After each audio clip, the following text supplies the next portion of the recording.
Here at the Mass State Lottery, we're known for our monster wins. But there's no bigger win than the $1 billion we provide each year to support all 351 cities and towns in Massachusetts. In our game, we know that supporting local businesses and helping communities is how we all win. Because at the lottery, we're all playing for the home team. The Mass State Lottery. Welcome to the state of winning.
Four days ago, the Hyannis Harbor Hawks made the journey to Falmouth and beat the Commodores 5-2 on their home field. Now, the Commodores are in Hyannis to see if they can get revenge on the Harbor Hawks, who just so happen to be 2.5 games ahead of them in the West. It's the best two teams in the West Division, squaring off for a second time this summer on Cape League TV.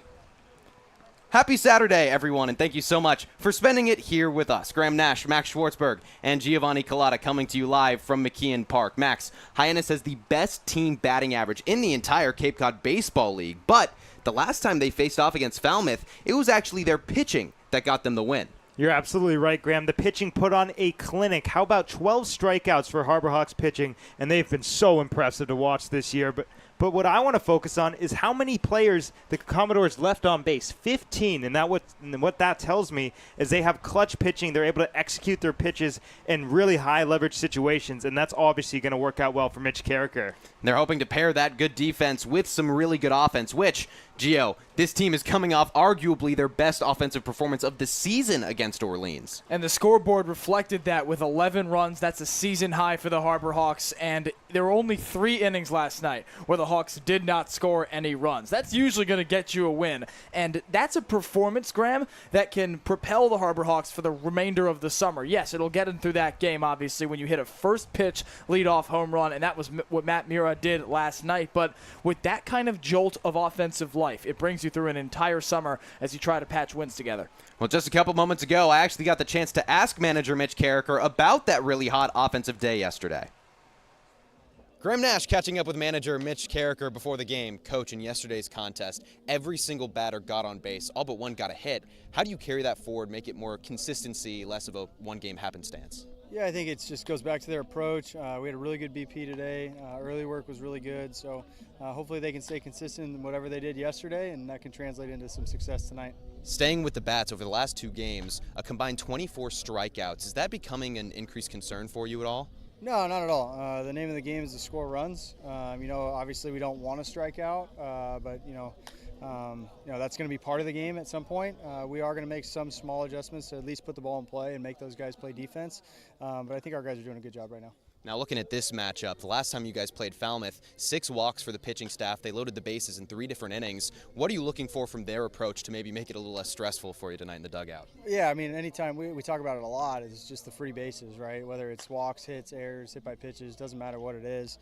Try to eliminate those as much as possible, right? And make them earn everything that they get. And so feel good with Blanco on the mound tonight, and hopefully he can set the tone, and the rest of the pitching staff can carry that out throughout the game. Thanks so much, Coach. Thank you. Guys? Gio, 24 strikeouts feels like a pretty high number for 2 games, but clearly Mitch Carricker isn't too concerned.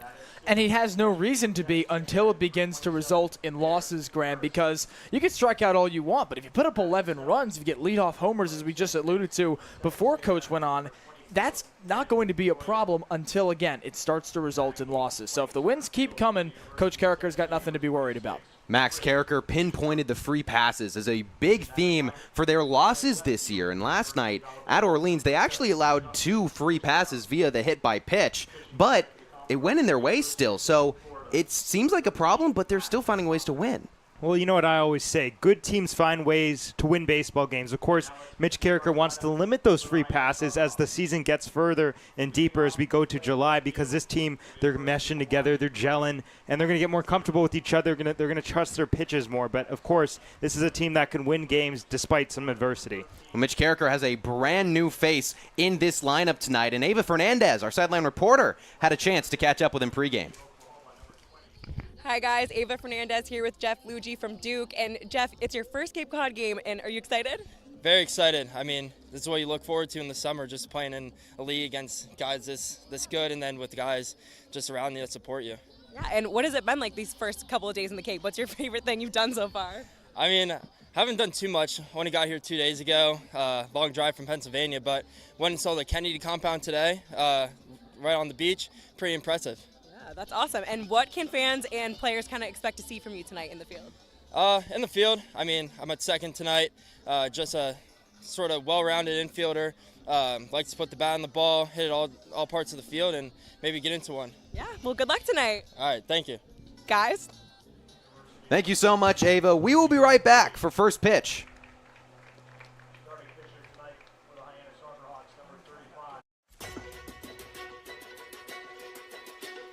I think, Dean, they're allowing you to find your own success and your own true independence.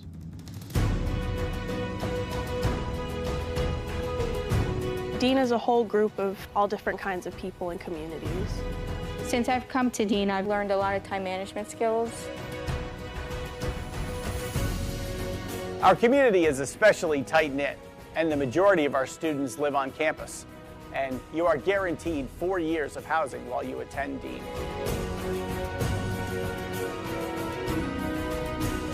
Dean is just full of opportunities for you to embrace, to welcome, so you can change yourself to who you want to be and form your career for the future. So go through that, all right? Think that way. Be a bulldog. Have a bulldog mentality in everything you do in life, whether you're playing sports or in the classroom or just socializing around campus.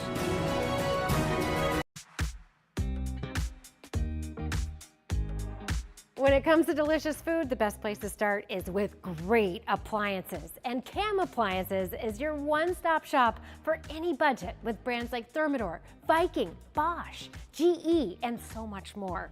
Cam Appliances, sales, delivery, installation, and service in the heart of your home with locations in Hyannis, Nantucket, and Hanover.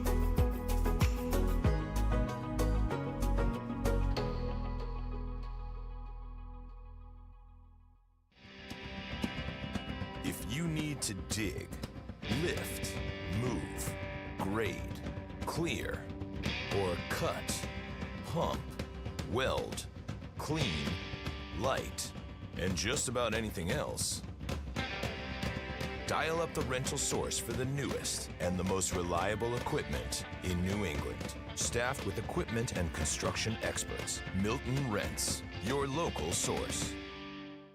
Been a ton of training when it comes to bat speed or products for players to be able to train bat speed.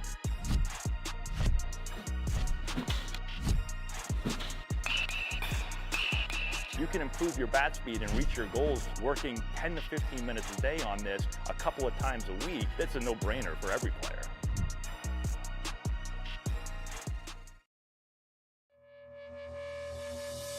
This week we've been working a lot with doing play-by-plays, just doing behind-the-scenes stuff with sports broadcasting, which I never really realized how much went into it, but it's been really cool. They've grown a lot. I've never really done like a program like this before, so like seeing all the behind-the-scenes has like really grown.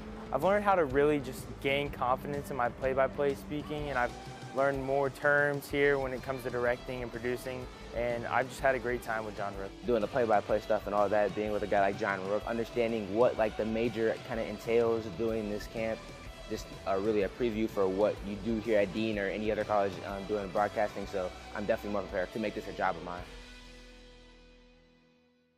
When I started teaching on the Cape 30 years ago, you could buy a house on a teacher's salary. But today, teachers, public safety officers, healthcare and hospitality workers, the people who make the Cape work, are struggling to find homes they can afford. And I really worry about the kids who will follow us. I think it's time we learn to do better. If housing on Cape Cod matters to you, join us at capehousingmatters.org. When you need to be seen for a minor illness or injury, Cape Cod Healthcare Urgent Care is here for you with high-quality, full-service walk-in care. ER expertise meets urgent care convenience at our 6 urgent care centers, which are staffed by board-certified ER providers and located Cape-wide from Falmouth to Orleans. Cape Cod Healthcare Urgent Care is open daily and offers a cost-saving option for everything from sprains to stitches, with timely treatment in under an hour for most patients. View online wait times at capecodhealth.org/urgent care. Cape Cod Healthcare Urgent Care. Minor emergencies, major attention. At the Mass State Lottery, we know there's no bigger win than the $1 billion we provide each year to support all 351 cities and towns in Massachusetts. Now that's how we all win. The Mass State Lottery. Welcome to the state of winning. When you need to dig, lift, move, cut, or just about anything else, then dial up the rental source staffed with equipment and construction experts. They'll help you get the right machine for the job and make sure it's delivered when and where you need it. With locations across New England and the newest and most reliable inventory, Milton Rents is your local source.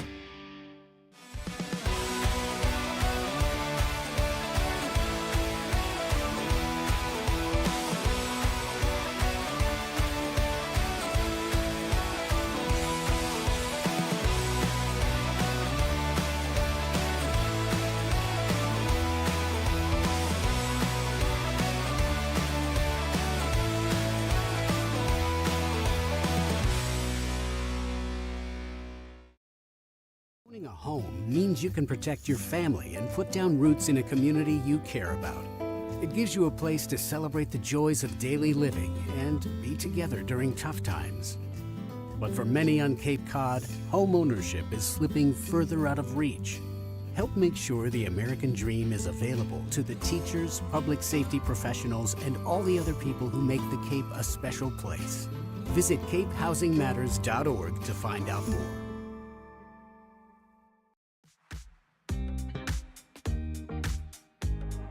When it comes to delicious food, the best place to start is with great appliances. And Cam Appliances is your one-stop shop for any budget with brands like Thermador, Viking, Bosch, GE, and so much more. Cam Appliances, sales, delivery, installation, and service in the heart of your home with locations in Hyannis, Nantucket, and Hanover. If you can dream it, if you can cruise in it, if you can summer in it, fish from it, or take it for a day at the beach, we can protect it. The Baldwin Group, protecting the possible. Get ready for big results with our small machines. With more power, performance, comfort, and savings, they're ready for every job. And we're ready with plenty of inventory, the best support in the business, same-day parts availability, and locations across the Northeast. So you can always be ready to work. Milton Cat, always ready.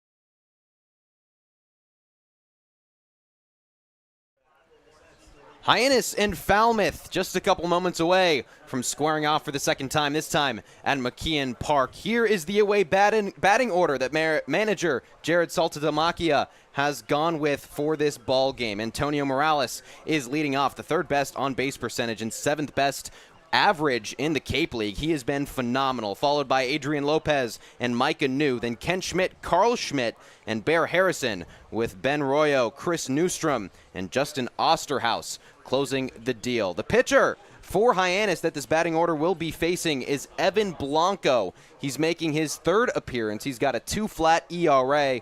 Max, he's gone for 4 innings and 5 innings in his 2 appearances this season. Yeah, he's just been so impressive last time out against Chatham. 3 hits, 1 earned run, 4 walks, and 2 strikeouts. I will mention the walks were a little bit high in that last outing, but before then, 2 walks and another 4-inning outing against Brewster. I think that what's been so impressive, Graham, is his ability to fill up the strike zone early. You know, talking with manager Mitch Carricker, he says that these guys have to stay in the zone early in at-bats to put themselves in those advantage counts. And here's the defensive alignment behind Evan Blanco. In the outfield, it's Matt Mira, Hayden Federico, and Andrew Williamson. The infield, marked by Jackson Willits at third, Charlie Bates at short, Jeff Luigi, the new player, at second base, and Gabe Camacho over at first, with Brody Briggs giving the signs to Blanco. And Gio, this infield and this outfield might get a little bit of action tonight because Blanco, although he can fill up the zone, he's not necessarily a strikeout thrower. Only 5 strikeouts, Graham, in the 2 outings he's pitched, and that's not reflective of how good he was against Chatham this past Sunday. He stretches 5 innings for the first time on the Cape, and like you said, he's not a guy that's going to punch out 7, 8, 9 batters in an outing. But what he will do is get outs with the ground ball. He's going to get flyouts. He's going to, and the person I'm looking at in this outfield and defensive alignment, Graham, is Charlie Bates, because he struggled immensely the last time he played shortstop on June 20th against Wareham this past Friday. So if he can clean it up at the 6th spot, I'd be very impressed to see what this middle infield does. And an interesting leave-out, I guess you could say, for Mitch Carricker. There's no Ryan McKay tonight, defensively or offensively. He's been phenomenal on both sides of the ball, and he was 3 for 5 against the Commodores the last time they faced off. So this infield, and especially Luigi over at second, is going to have to pick up some slack. And that comes off that performance at Falmouth, Graham, a 3 for 3 outing against, I believe it was, Chatham, would have been Chatham on Sunday. So Ryan McKay, red hot. It looks like a real off day, but also a chance to get Loogie in and have him play a little bit. Mitch Carricker said to us time and time again that guys are going to get opportunities, but also opportunities to play everywhere, and that's exactly what Loogie's getting here today. Hyannis, their offense has been phenomenal. Like we mentioned earlier, the best team average in the Cape League, but they've got the 5th best ERA, that coming in at 3.60. They're 8th in whip, walks and hits in an inning at 1.38. So even though they've got the 2nd most strikeouts, Max, they're still allowing earned runs to come through. That's something that they need to see decrease a little bit. And what I look at is the hits per 9 for the pitching staff, 7.7, which is a little bit high, averaging 7.7 hits in a 9-inning game. But yes, you mentioned, Graham, the strikeouts at 10.8. That just shows how impressive these guys' stuff is. So it's only a matter of time, is what I like to say, that these guys are going to get things down. They're going to really pick up with the pitching and limit those walks. And so we're just now about getting ready. It took a while for the players to take the field. Looked like the catcher, Brody Briggs, had a bit of a technical issue with his catcher gear. But Evan Blanco is on the mound and ready to deal to this Falmouth team. A big difference between these two teams. There hasn't been that much turnover for the Commodores yet. Obviously, Hyannis, with a lot of guys going to USA, they've lost 3 of their biggest names. Falmouth, they've been pretty consistent, so that could come into play. And the gel of this lineup is very nearly what it was when these two teams met just 4 days ago. Morales had himself a remarkable outing and seemed to be the only Commodore that knew how to hit Hyannis pitching in the early goings of that game. And that's going to be at Jared Saltalamacchia's advantage for the rest of the season if this lineup continues to stay relatively the same. Morales was phenomenal. 3 for 3 night against Hyannis with a walk and a hit by pitch.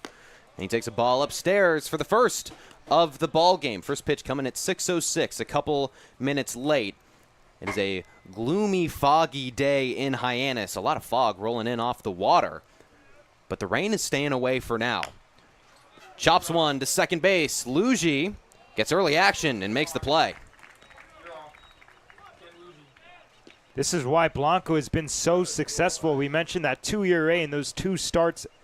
This is because of this soft contact, and especially if you have a guy like Antonio Morales who's swinging a hot bat against Hyannis, getting that type of result is going to play. I was going to say, that is a huge first out to get on 2 pitches. That's a phenomenal result for Evan Blanco. He's going to face Adrian Lopez. Lopez, a little bit different night compared to Morales when he played Hyannis on the 24th. 0 for 4 with 2 strikeouts, but he did walk. He lays off on a ball outside.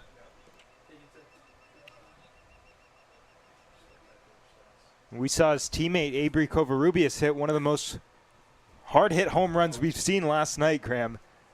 I was going to say, rising junior at USC. He flies one down the right field side. Camacho in foul territory. He makes the catch despite the wind blowing it around. Yeah, you can see that the elements are going to play a factor in tonight's game, Graham. That one starts towards the dugout, then feathers back towards Camacho, and to his credit, he did a good job tracking it. It can get really hard to see the baseball when it's so gray and gloomy like this. It disappears if it gets to a certain height. And it's a little chilly as well, so the ball's not going to travel to the outfield at all. But on those fly balls, it could be difficult for him. First pitch to New.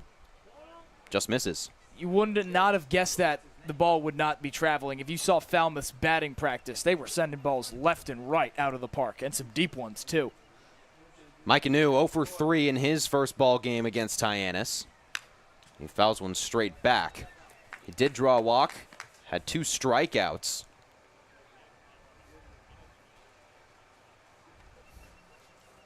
New 10 hits in 10 games.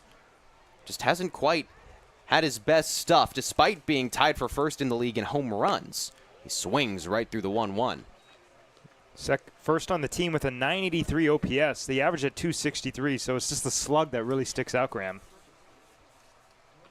And these guys still getting into it. You know, the average for a lot of really good players has been below 300 for a while now. As he swings and misses. 3 up, 3 down for Evan Blanco, making quick work of Falmouth in the top of the first.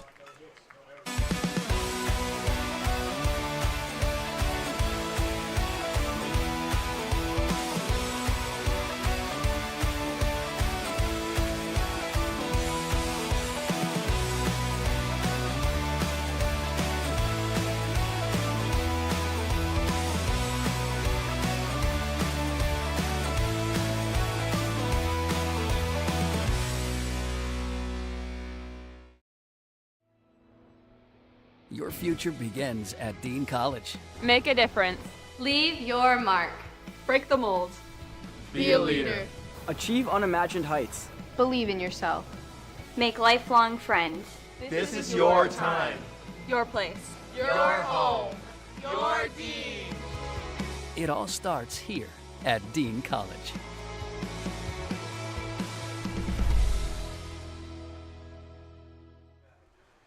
Mitch Carricker putting together a new looking order for Hyannis in tonight's ball game. Matt Mura, that's pretty similar. He's been leading off for the majority of games as of late, but then Andrew Williamson and Jackson Willits behind. Gabe Camacho back in for his 3rd game of the season, and Ray Velasquez with Charlie Bates following up. Then Hayden Federico, Jeff Lugie, and Brody Briggs. Lugie played 8 games for Duke in 2025. Excited to make his debut for Hyannis. They're going up against Matt Saucer, rising junior at UCF. His first game at Orleans went for 3 2/3, 4 hits, 2 earned runs, no walks, 3 strikeouts, and had a pretty similar last appearance as well against YD. 4 innings, 3 hits, 3 runs, 1 walk, 2 strikeouts. His ERA right now at 4.7, Max, and he's got a pretty good split. Yeah, and this could be a good matchup for Hyannis. A 62% fastball rate, so he's a fastball pitcher. He has the slider at 23, curveball at 15. So this is a guy who likes to circle that fastball, tunnel it with the slider, and we've seen Hyannis time and time again ambush the first pitch, like Matt Mura, the guy who's about to come up yesterday, first pitch of the bowl game. He took a fastball the other way on his teammate at Hawaii. I'm sure that there was a great group chat discussion after that first pitch bomb. Here's the defensive alignment for Falmouth. Osterhaus in left with Newstrom and Morales in center and right. Carl Schmidt, Adrian Lopez, Ben Royo, and Kent Schmidt make up the infield with Bear Harrison giving signs to Matt Saucer. For each Harbor Hawk home run hit this season here at McKeon Park, $50 is donated to the Family Pantry of Cape Cod by Monomoy Real Estate and Construction and Pretty Picky Properties Select Vacation Rentals. Pretty Picky and Monomoy, the team with everything you need to hit a real estate home run on Cape Cod. Mura trying to do exactly what he did yesterday. Back at the track, it's Morales, and he's just there to make the catch. Well, that was almost a real home run, Graham, but also that was almost an exact replica of what we saw yesterday. Attack mode remains the theme at the plate for Hyannis, and Mura wastes no time going at the first pitch there. We were all thinking the exact same thing, guys. And the win today, it's a little bit blown out to right, not as much as it did against Chatham on the 22nd. Williamson takes a ball. But you really like to see the aggression, and the controlled aggression, I should say, these Hyannis hitters. They're going to go after the first pitch, but only if it's a pitch they can drive. Williamson fouls one down the left field line. I got to say, we keep coming back to this ambush tactic that Hyannis has been taking, but still Mitch Carricker denies that it's a strategy. He just says that this is how things are going right now for this team. And some guys have their own. Williamson cracks one to center. Newstrom there for it. Another hard-hit ball, but Newstrom had plenty of room. And some guys have their own kind of tendencies. Some players always take on the first pitch. Some players are always ready to attack on the first pitch. It's kind of a guy-to-guy basis, which is probably why Carricker doesn't have an official kind of plan or strategy behind it. Those last two balls were hit hard. Mures came off the bat at 90. A little bit behind Williamson, who came in at 99. But still, Mures was more at risk of going out. First pitch strike to Jackson Willits. And here Graham is maybe the only batter in the lineup that Mitch Carricker would be okay with not going into attack mode because of how good his eye is.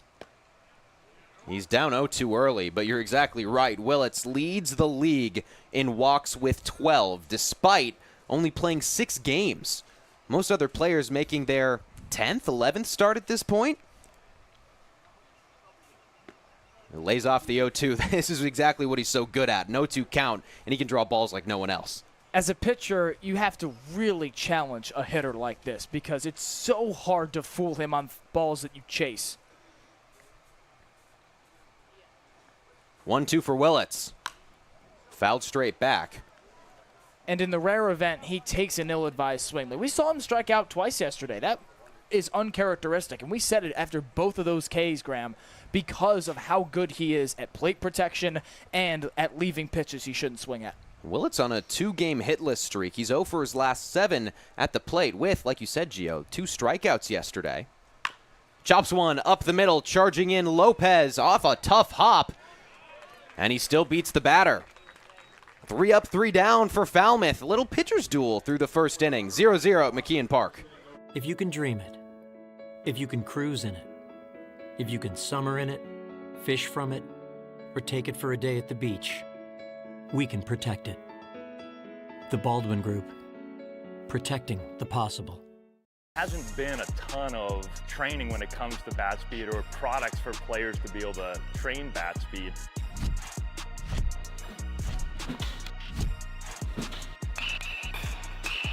You can improve your bat speed and reach your goals working 10 to 15 minutes a day on this a couple of times a week. That's a no-brainer for every player.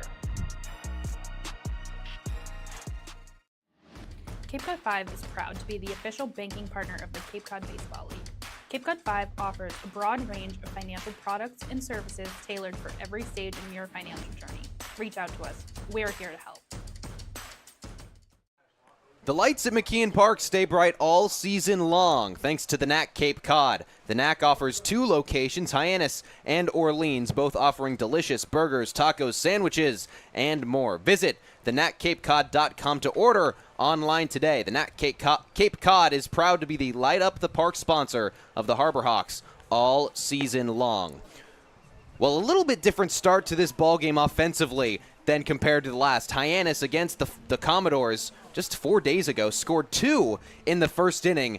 They have been lights out early on in innings in these last 4 or 5 games, but really good job from Falmouth pitching, keeping them blanked there.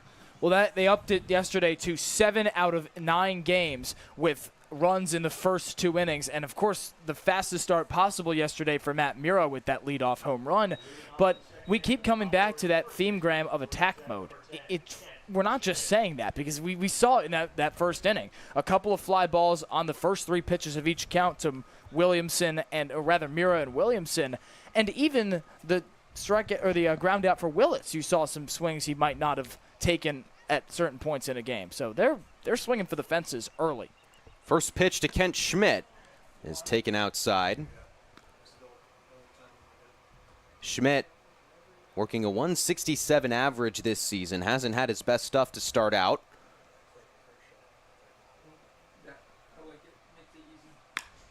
As he bloops one to right center field, Federico able to get there. Man, that carried a whole lot longer than I thought. It came off the bat with a really clanky noise. Well, it didn't have the sound, Graham. I thought the exact same thing, but pretty much deep right center field. Not a threat to leave. And that'll bring up Carl Schmidt. We have checked. Kent and Carl are not brothers. Just so happens that they follow each other back-to-back in this order, have the same last name. Schmidt fouls one back. Carl Schmidt working a 303 average this season. He's had some good stuff. Last time out against Hyannis went 2 for 5 with 2 singles. He had the second best performance behind Antonio Morales, who was perfect at the plate. Checks his swing, and it's low. This middle part of the order for Falmouth, this is what's going to have to do a lot of heavy lifting, especially if Morales can't get the hits that he was in that first game against Hyannis. 1-1. Fouled twice. Wow. You ever seen that before? I've actually, do you know what, one time Hunter Pence hit the ball 3 times in a playoff game. He got like a broken bat on the handle. It came up and hit his barrel and then hit it one more time. It was crazy. Wow. Well, Carl Schmidt was, I guess, one short.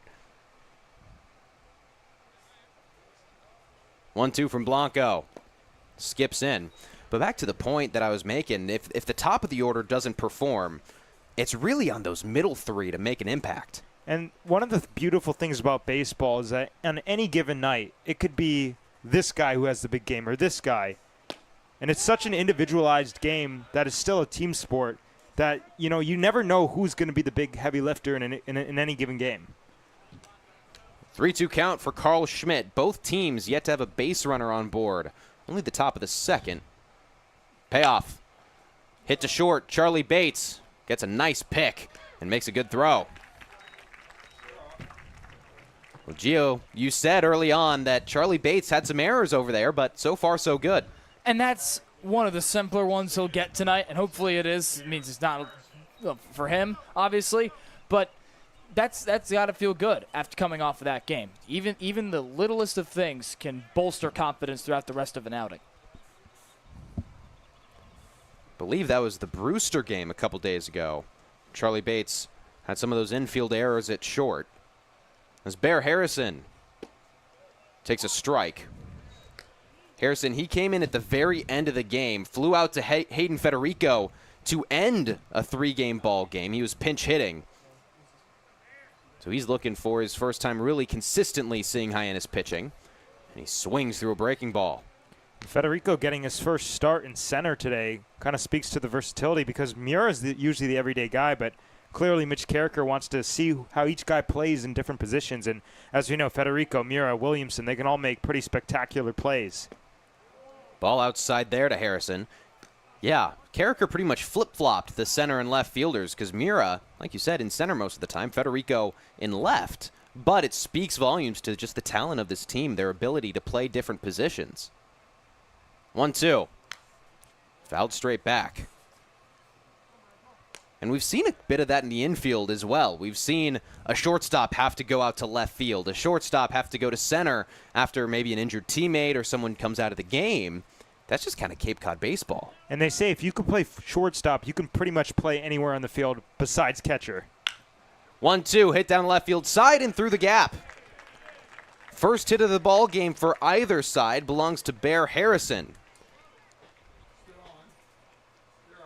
And it comes, Graham, with a really good work of a count. You see he digs low for that ball, and Blanco has been favoring that lower part of the zone with both breaking balls and fastballs so far in this game. Remember, not a strikeout guy, Evan Blanco. Just 5 Ks in the previous 2 outings he's pitched for Hyannis so far this summer. Yet, he's got ground ball stuff. He's got fly-out stuff, as we've seen so far in this game. And this time, Harrison, with a good piece of hitting, beats him. Brings up Ben Royo. Royo swings through the first pitch. He's only making his 7th appearance of the season. 1 for 17 at the plate in 2025 for the Commodores. Hasn't had his best stuff. The rising senior at Texas A&M. This is a string of the order from Ken Schmidt to Carl to Harrison. That's 3 in a row from Texas A&M. Although one of them, Carl Schmidt, transferring to Cal. Wow. Texas A&M D-Bot. They stick around for Beat D-Bot, our favorite segment, coming around those later 3 innings. 0-2 skips in. Royo, the 3rd lowest batting average among qualified hitters at 0.63. Went 0 for 2 last night against Wareham. Did draw a walk, but he struck out twice. He's got Bear Harrison over at first base. Hits one to short. It's going to be a tough play for Bates, and he can't make it in time. The quick feed of Ben Royo makes it an infield single. This is such a big ask of Charlie Bates to make this one across the body on the run, and he gives it a great effort. This is not a play like we saw some of them in the Wareham game, Graham, that's on him. It's just a really difficult play. You challenge any middle infielder in the country with that ball, and there's probably 1 or 2 of them that are making it at least once. And so now Falmouth threatening to flip the order. Their 8-hole hitter, Chris Newstrom, up to the plate. This is something that Hyannis has done really well in the past couple games. Getting it back to their leadoff batter early, give them a couple more chances at a pitcher. The more looks you get, by default, it's going to be easier to find pitches you like.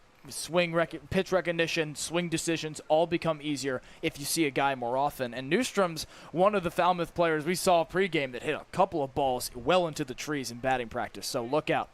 He's a really good 8-hole hitter, 280 average this season with the Commodores. He lays off on a breaking ball. Newstrom got a hit against Harwich his last time out. 1 run, a walk, and a strikeout. Went 1 for 4 against Hyannis 4 days ago. He struck out twice against the Harbor Hawks pitching staff that day. 1-0. Right down Broadway, and Brody Briggs able to clean it up. It's important for Hyannis to limit the slug, especially at this part of the order. Newstrom still yet to hit an extra base hit this summer, and a lot of that will come down to Blanco being able to command the bottom half of the zone, as he did in that last pitch.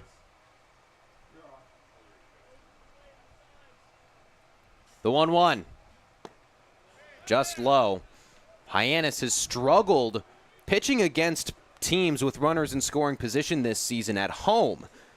Opposing teams batting .357 with runners in scoring position at McKeon Park. That number is unbelievably high considering that overall opposing teams hitting .263 with runners in scoring position. And the fact that Hyannis hasn't won as many games here at home that it has on the road. Hyannis 5-0-1 on the road, 2-3 at home. Really interesting start to the season, but if you're Mitch Carricker, you got to have some confidence in being able to go to an opposing team's ballpark and win. And you got to figure if there is going to be a regression to the mean that as the season goes on, Hyannis will start playing better baseball at home and hopefully continue to play the elite caliber that they are on the road. 2-2 fouled off. Second straight foul ball for Chris Newstrom. We talked yesterday about how the longer a player or a batter gets to see a pitcher, the more it seems to favor them. And with this righty-lefty matchup, it really feels like Newstrom's at an advantage.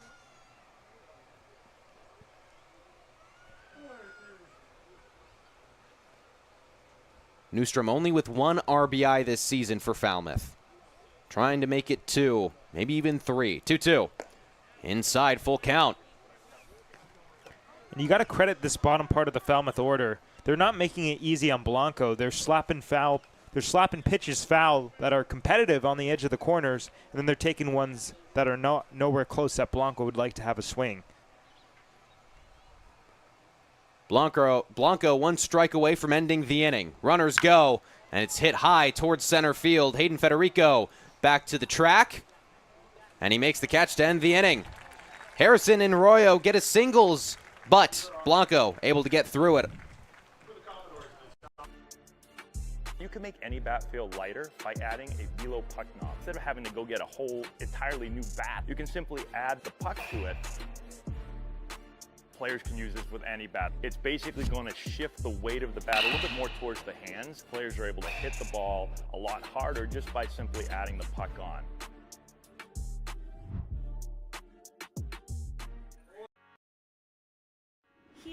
Recreational Shell Fishing is a 501c3 charitable organization that helps the town of Barnstable with their cohog propagation program that benefits all recreational clam fishers.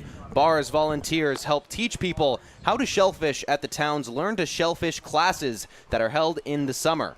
Bars raises money by operating the Redemption Shed at the town's transfer station in July. We give scholarships to local students entering college studying marine and environmental sciences.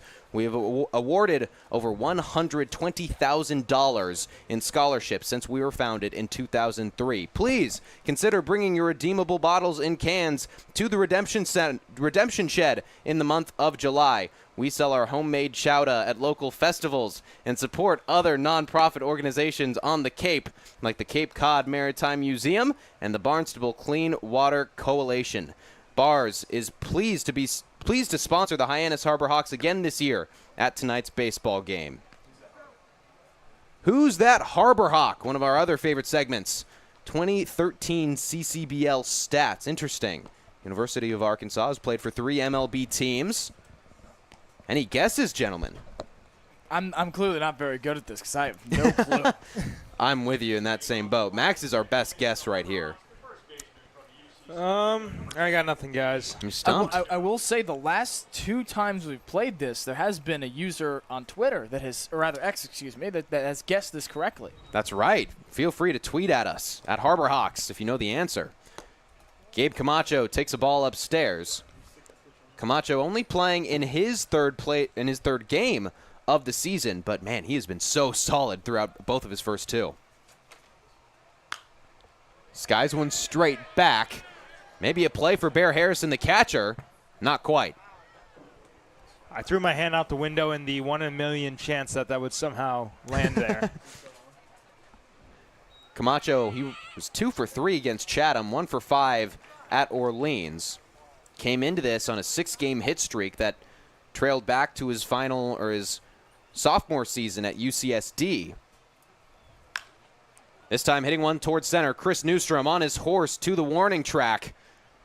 And they just can't quite get him out of the yard right now. Well, they're picking a hard part of the yard to go to. Of course, Williamson, the best hit ball of the entire game at 99 miles an hour. Camacho gives this one a ride. But center field, a very hard part to take it out of the yard here at McKeon. And Graham, that's already the 4th fly out to center today between both sides. So, Max, as you said, if they want to leave the yard, they're not picking a very favorable spot to do so. Ray Velasquez takes a strike. He's got a .278 average, was 1 for 4 in the first game against Falmouth at Gov Fuller Field. Had 2 RBIs, hit a double, and struck out twice.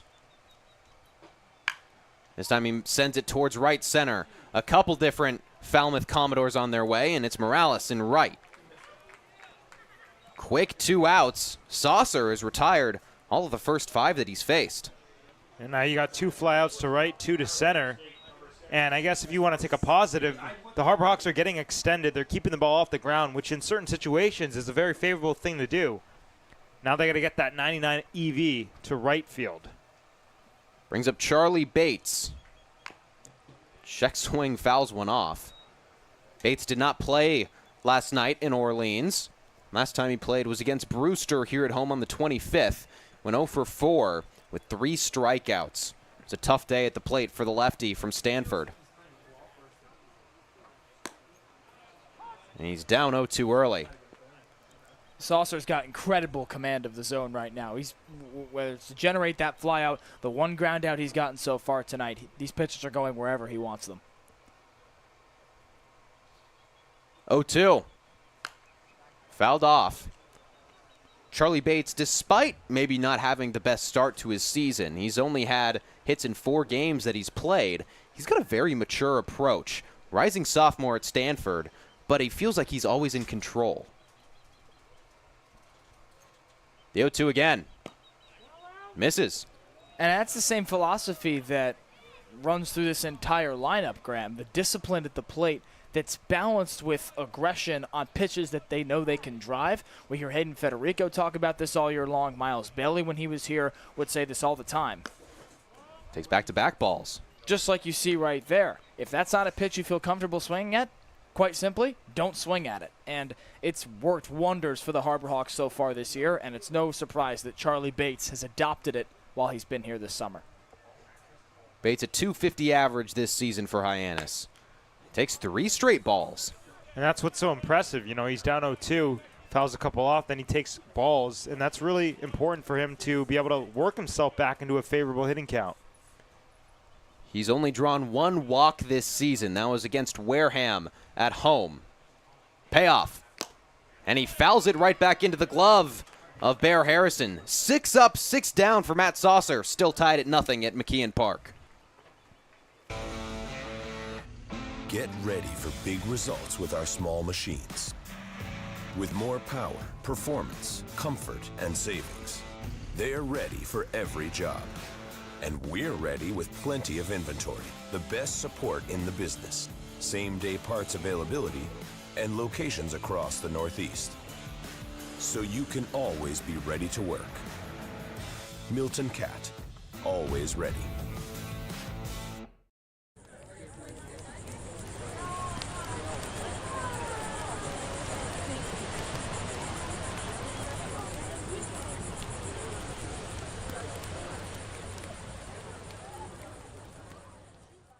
If you can dream it, if you can cruise in it, if you can summer in it, fish from it, or take it for a day at the beach, we can protect it. The Baldwin Group, protecting the possible. Still 0-0 in the top of the 3rd inning. Hyannis and Falmouth locked in a duel right now early on. And how about that last inning for Falmouth? They got 2 hits, Bear Harrison and Ben Royo. That's only the 5th and 6th times that someone not named Antonio Morales has gotten a hit against Hyannis. And that's more a testament to what Morales did in the last game against Hyannis, but also to the fact that the pitching staff continues to be really, really good against dangerous hitters. Bear Harrison's single is a result of great hitting and not as much Blanco missing his spot, because that low part of the zone where Harrison golfed it into a ground ball up the middle between the 2nd and 3rd base, that's a great spot for a hitter to dip down and get to, and much less on the pitcher. Blanco's going to be okay with that, simply put. Blanco is going to have to face Morales again, however, for a 2nd time. Only the 3rd inning, and Falmouth is going to bat back to Morales, the leadoff hitter. It's 9-1-2 due up for the Commodores. First, Justin Osterhaus. He lays off on a strike. Evan Blanco, only 1 strikeout, but not really a strikeout thrower. We talked about this a little bit. He had 3 against Brewster, 2 against Chatham, so 5 total over 9 innings of work. This one lined or grounded to Luigi, and he's made his 2nd out of his Hyannis season. And that's a reversal for Blanco from his freshman year at Virginia, where he was all ACC. He came into his sophomore year with the Cavaliers as a preseason All-American, and it's because in 2024 he struck out 99 batters and 99 in the 3rd innings pitched. He was very well earned the moniker of a strikeout pitcher, yet struggled with injuries last spring, Graham, and that's changed his game to the point where he's changed his pitching philosophy. Here's Morales. And it's been so interesting to watch him work around that, because he struggled at Virginia last year when he did play, and now he comes to the Cape in search of a new home, trying to find the Evan Blanco that was so good in 2024. Morales fouls one down the left field line. Max, does that happen often, where a pitcher after injury will completely change their technique and their strategy, going from strikeout to pitching to contact or vice versa? Well, a lot of the times it depends, I should say, on the velocity. You know, it takes a while to ramp up, so you're not throwing as consistently hard, and that's when you try to go more soft contact than swing and miss stuff. It's a 2-1 count to Antonio Morales. That's so shocking that going from, like you said, 99 strikeouts in 2024 now to only having 1 through 2 1/3. But he's adjusted so well. Foul ball down the right side. And that could be the best part of this experience for him, that now college coaches, and for him he hopes MLB scouts, will look at this experience and the trajectory of Evan Blanco in now 3 years of college baseball, and I would imagine laud him for the adjustment he's been able to make and do so swimmingly here on the Cape in a very difficult place to play. You're facing the best hitters night in and night out. He's trying to get out the best batter on the Falmouth team, and he does. Morales climbs the ladder. There's Blanco's second K of the ball game. Morales was using a torpedo bat in that at bat. Of course, doesn't make a difference if you're not able to get a piece of it. But a really impressive high fastball there from Blanco. I like seeing him climb the ladder, changing eye levels. It's always a good idea. Such a jarring difference when he's been going with that wipeout pitch, Max, so low in the lower third of the zone that you go back up high and Morales all over it, just trying to get out in front of it and put this ball out in center field, just late to it. So Evan Blanco responding very well after those 2 singles in the second. Throws a ball inside to Lopez. That's been a big theme of our young season as well, or their young season, our young season as broadcasters, is how well pitchers respond to adversity. And Blanco right now looks very comfortable.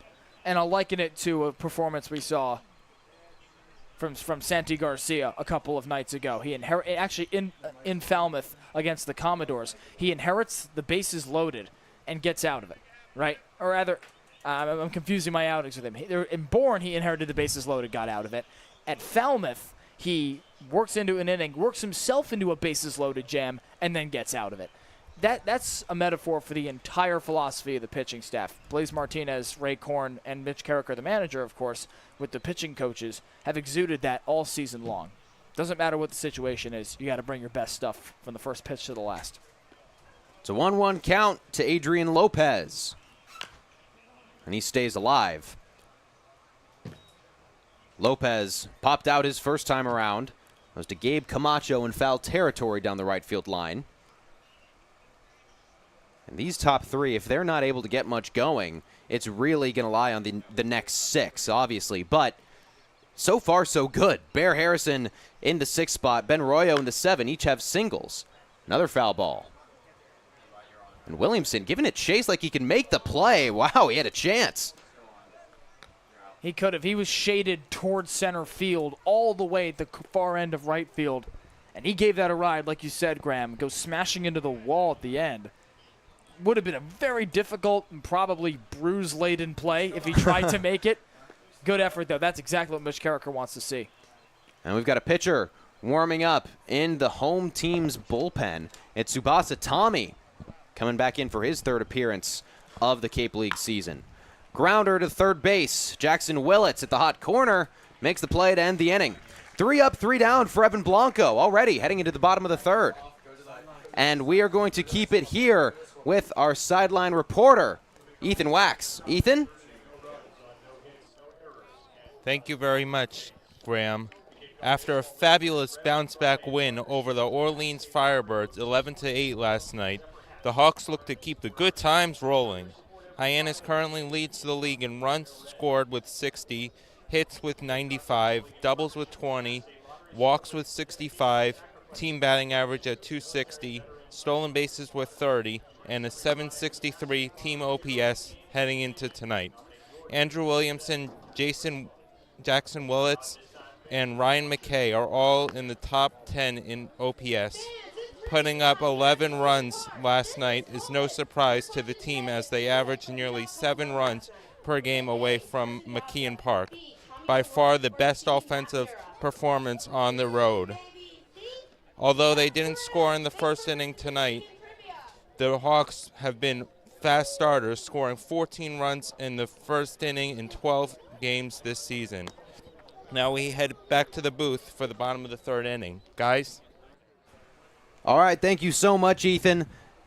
And absolutely right. How about that offensive showing last night against Orleans? Matt Muir got it started so fast. First pitch took his teammate, Sebastian Gonzalez, yard in one of the deepest ballparks in the Cape League. And it was not a no-doubter from our vantage point right on the third base line. But I feel like if we were watching that watching back a broadcast, we feel like it was a no-doubter. Just an absolute moon ball. Well, I will say it had the sound. It sure did, and that's what leads me to say that, Max. But it's, again, we keep coming back to attack mode. But I'll add to that, Graham, the fact that they're putting great swings on the ball as well. It's one thing to be in attack mode and go after pitches early in counts, but it's quite another to hit home runs with the propensity that they did yesterday and have such success early in counts like they are. So it's also a testament to what they're physically doing when in attack mode. Their offense has come out a little bit flat tonight. Saucer, the pitcher for Falmouth, has gone 6 up, 6 down, faces Hayden Federico for the first time tonight. Federico takes a strike. The switch hitter was 1 for 5 against Falmouth just 4 days ago. That one hit was a double. He struck out twice. Went 1 for 4 last night against Orleans, struck out 3 times. He makes contact, sends it down the right field side. It's going to be a sprint to the bag, and it's won by Saucer.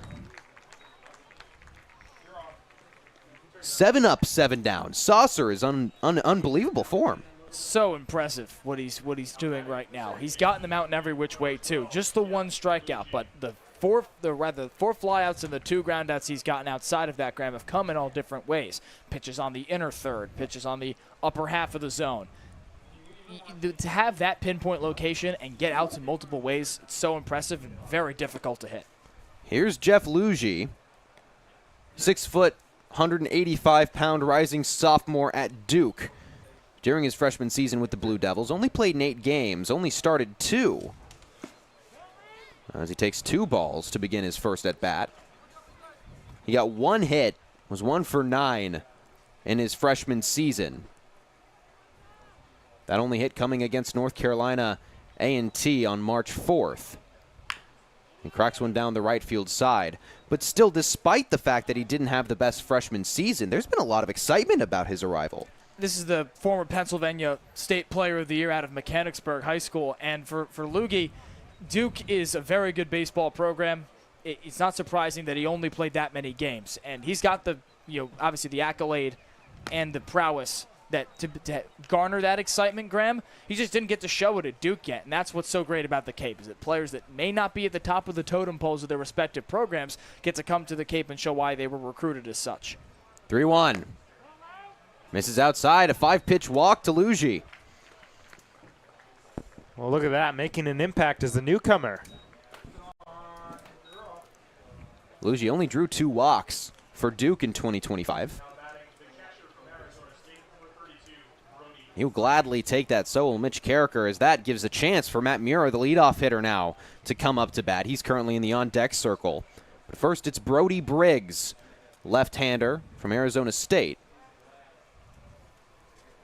Briggs, a tough couple stretches of games at the plate for him, as the runner is safe.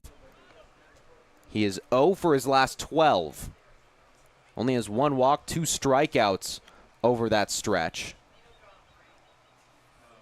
But it feels like he puts pretty much every ball in play. He's given it a chance. I was going to say the same thing, and a lot of his at-bats have been really impressive, especially that game against Chatham where he went 0 for 4. A lot of hard lineouts. It was so frustrating for Briggs. And, you as a hitter, it's frustrating if you're not coming out of the game with the base hit. But if you know you're seeing the ball well, you have to take that. He fouls one off straight back. Just the way that things have gone out for Briggs, this is his 5th home game. He was splitting time with Von Lackey. Lackey only played 1 home game before he went to USA Baseball. And so he's getting pretty used to McKeon Park. Still looking for that hit, though. Still looking for that momentum. His 1 hit came on the road at Chatham. Check over at the runner. Lugie's safe. And he'd be an enormous asset, more than he already is for Mitch Carricker, if he could begin to find himself at the plate, because he's such a great defender. That's why he continues to get runs right now. He hasn't had a ton of opportunities to show off his great defense, at least in the forms of throwdowns. Ground ball down the right side. Royo can't make the play to keep it in the infield. Matt Mura going to third. He gets the stop sign for Mitch Carricker. And just like that, Hyannis has its first hit of the ball game and its first runner in scoring position 90 feet away. And that's a good start for getting off it there. Yeah, just a sliding attempt from Ben Royo. Nearly made the play. It's a little wet on the ground, so you saw him slide a bit there, folks, and that just probably brought his glove behind the ball. But for Briggs, that's exactly what gets started. We'll see how that's scored, but whether it's an error, it's a single, however you get on base, getting on base starts to give you that momentum that your approach at the plate is working, and thus the hits are going to follow. Brings back up Matt Mura. Mura takes a ball. Brody Briggs, his first hit since the 17th at Chatham.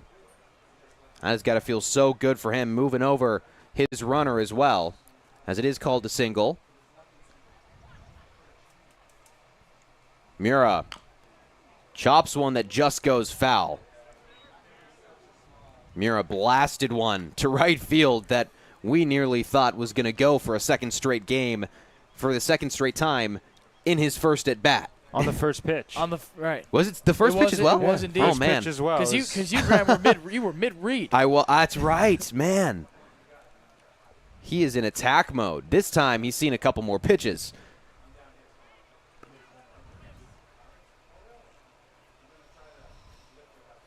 One. Hit back up the middle, grounded softly. Two divers. It's Lopez who makes the play, but he can't make the throw.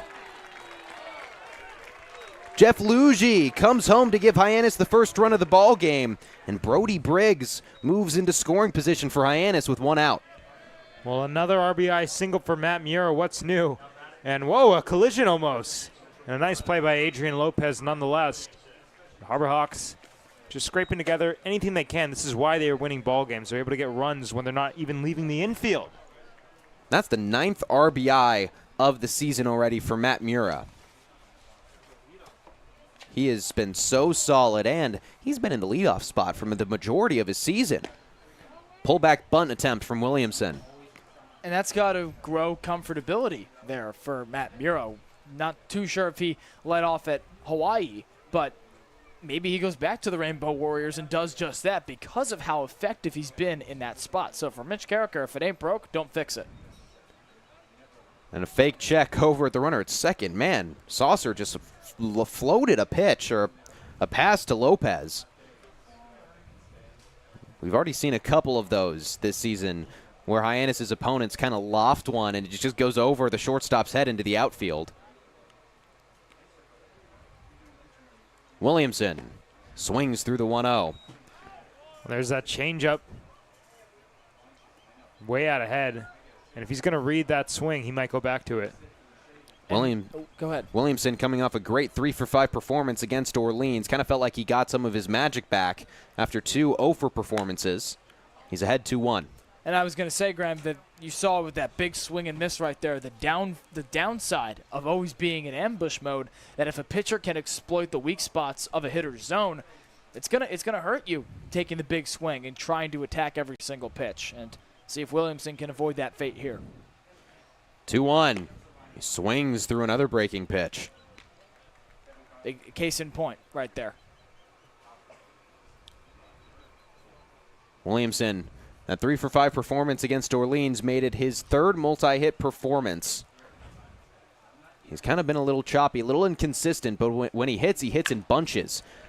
That one's through the infield. Brody Briggs had to wait a little bit, but he's getting the wave around. Matt Mura will get the same wave as Newstrom couldn't handle the ball, and 2 score.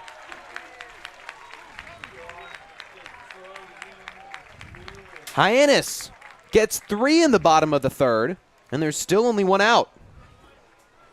Almost an identical swing to his double in left center field yesterday as we get a 97 EV. So Willie is seeing the ball well. 99 in his first AB, 97 here as we've got a mound visit.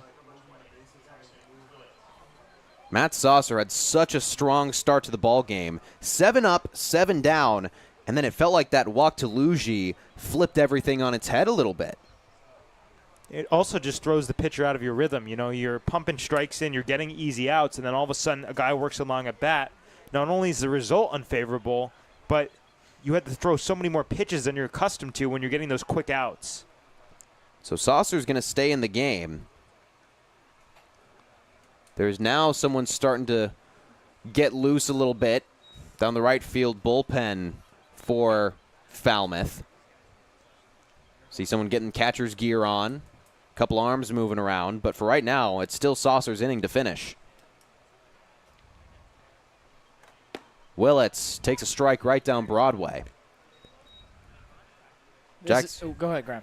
Jackson Willets, he was down early in his first at-bat, worked it pretty much full, and then grounded out, but his ability to work a count is unbelievable. 0-1. Outside.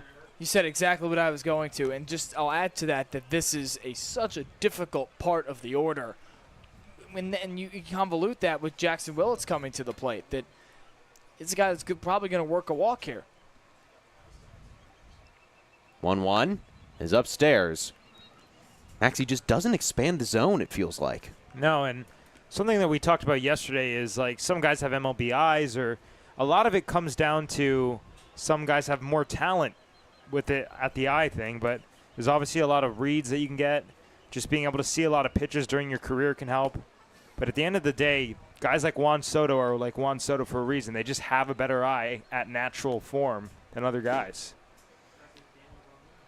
Willets drew 2 walks yesterday, 4 against Chatham at home, 3 at Bourne in his season opener. And that one just clips. Willets thought he had another walk, looking for his 13th of the season. He already leads the league with 12. Willets working a 14-game on-base streak to go along with that. 6-game on-base streak in the Cape, paired with an 8-game on-base streak to end his sophomore year at Oklahoma. He rips one down the right field line, and he doesn't need a walk.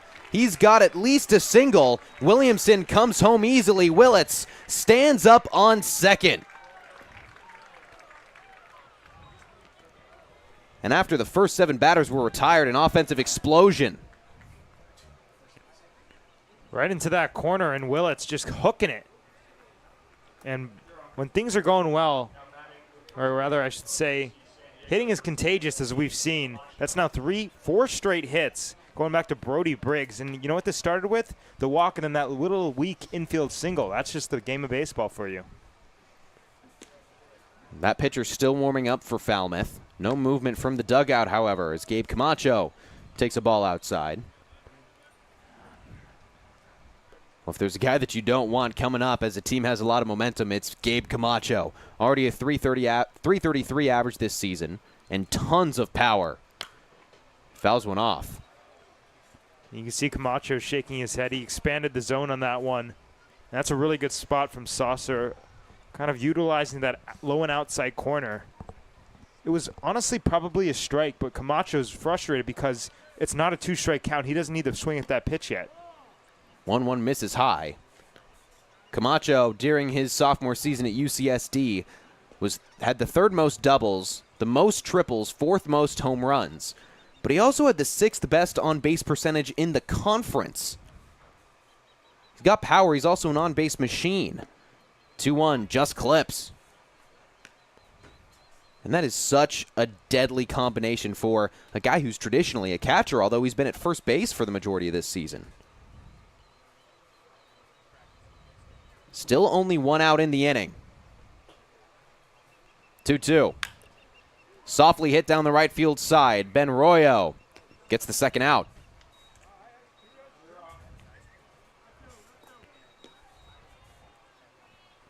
And that's a big out for Saucer because that's the first time he's made the adjustment to retire a Hawks hitter after the 4 straight hits. And when things are just piling on the mound, it is so tough to stay locked in and really execute your pitches. Brings up Ray Velasquez for a 2nd time. Velasquez flew out to right field his first time up. Hits the first pitch, and that's a single. He brings home Jackson Willets easily. That's 5 in the bottom of the 3rd for the Harbor Hawks. When it rains, it pours, Graham. And I'll extend that to great hitting here as well, because this is an excellent piece of hitting from Ray Velasquez, who's only supposed to focus on at-bats today as the DH. And you can see that he's got increased focus there, and out comes Jared Saltalamacchia. And now will come the pitching change as Charlie Bates will be the 9th batter of the inning. The Harbor Hawks batting around. We will be right back in the bottom of the 3rd to give you the new pitcher. When it comes to delicious food, the best place to start is with great appliances. And Cam Appliances is your one-stop shop for any budget with brands like Thermador, Viking, Bosch, GE, and so much more. Cam Appliances, sales, delivery, installation, and service in the heart of your home with locations in Hyannis, Nantucket, and Hanover.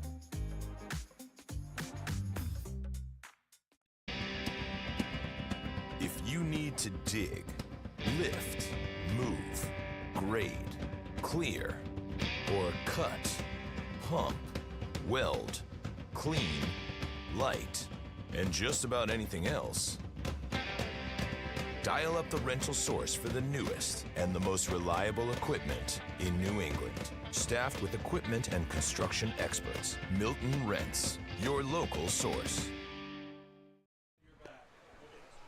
Zach Johnston making his 3rd appearance in the Cape League this summer. He has not allowed an earned run through, has only pitched for 1 1/3, however, and he's coming in trying to get a big 3rd out.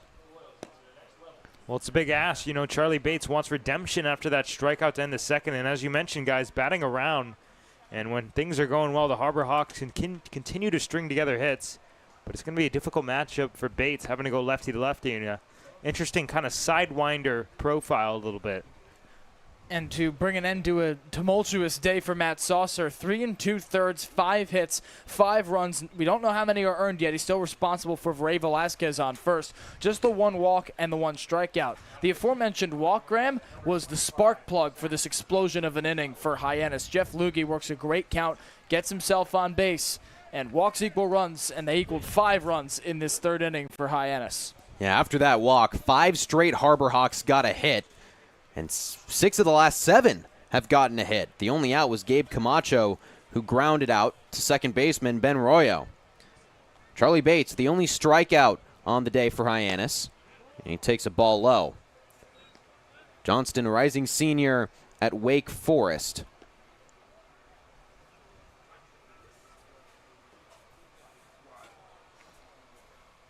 "1-0. Fouled straight back towards us. You were ready for that one, Max. I'm always ready. Johnston in 2025 with Wake Forest had a 7.77 ERA, had a 2-2 record, or 21 appearances, all in relief. Velasquez still at first, and a slow breaking ball catches. Well, Johnston's got an interesting pitch mix. That slider is a tight 2-plane break, meaning it's going to move horizontally and vertically. And we saw it there with that last breaking ball. Check swing, runner goes, and it flies out into the outfield. Ray Velasquez will gladly take 3rd base. And a free 90 feet for the DH. I'm astonished they didn't ring up Charlie Bates. That was almost a full swing. I guess because the runner was going, there wasn't really much of a chance to appeal. But Hyannis definitely catches a break. We'll see if we can see this. Look how far he goes. Well around. And Bear Harrison actually pointed to 3rd base umpire Jeff Merzel, asking for the appeal. That could have thrown off his timing on the throwdown attempt as he sailed the shortstop Lopez. Well, 1 more strike will still get Falmouth out of the inning. 2-2. And it does. Charlie Bates goes down looking, but Hyannis gets 5 in the bottom of the 3rd. When we come back, Max Schwartzberg will have the next 3 innings on play-by-play. This week we've been working a lot with doing play-by-plays, just doing behind-the-scenes stuff with sports broadcasting, which I never really realized how much went into it, but it's been really cool. They've grown a lot. I've never really done like a program like this before, so like seeing all the behind-the-scenes has like really grown. I've learned how to really just gain confidence in my play-by-play speaking, and I've learned more terms here when it comes to directing and producing, and I've just had a great time with John Rook. Doing the play-by-play stuff and all that, being with a guy like John Rook, understanding what the major kind of entails doing this camp, just really a preview for what you do here at Dean or any other college doing broadcasting, so I'm definitely more prepared to make this a job of mine. Cape Cod 5 is proud to be the official banking partner of the Cape Cod Baseball League. Cape Cod 5 offers a broad range of financial products and services tailored for every stage in your financial journey. Reach out to us. We're here to help. Back here at McKeon Park in the top of the fourth inning, we'll take a look at the standings around the Cape in the West. The Harbor Hawks, the top of that division, 7-3-1 with the Falmouth Commodores, who we're seeing tonight in the second spot, tied with Wareham at 5-6, Bourne at 4-6-1, and Katuitt, the bottom feeders, at 2-8-1. At the East, YD, boy, they've been good. They've won 7 in a row, 8-2-1 with Brewster at 7-4 in the 2 spot. Harwich, 5-5-1. Orleans in 5-6, and Chatham, the bottom feeders of the East, at 3-5-3.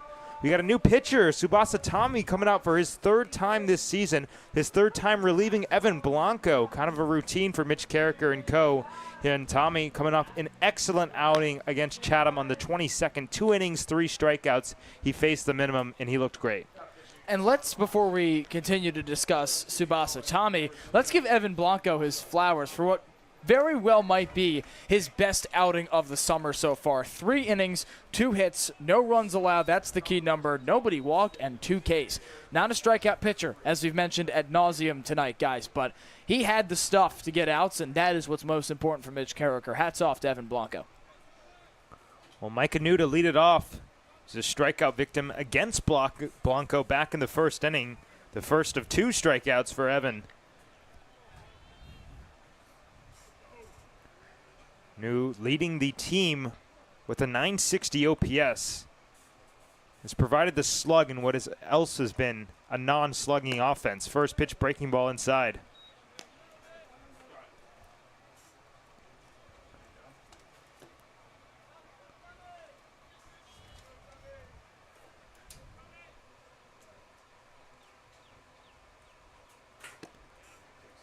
That's on the corner. And a 1-1 count coming up to Micah New. Tsubasa Tommy did a really good job bouncing back after a tough first outing against Brewster. 1 inning, 2 hits, 2 runs, was credited with the loss, but the response against Chatham was unbelievable. To go 2 innings, not allow a single hit or run, so impressive. This one's chopped to shortstop, and a high hop for Charlie Bates, throws on the run, and a nice recovery. Well, I think Charlie Bates may have heard the criticism about his play at shortstop the last time he was there, because he has delivered on all 3 balls that have been put to him tonight. The middle one wasn't necessarily a play that he should be making every single time. That's not one either. Difficult pick to make. You saw there the high hoppy is able to clutch it, throw off balance. There's the Charlie Bates we know. Ken Schmidt digs in for the second time tonight. Flew out to center, very deep center, to start the second inning. Rising junior at Georgia Tech. Inside for ball 1. Just a 167 average. It's dropped down to 161 after flying out. OPS below 419.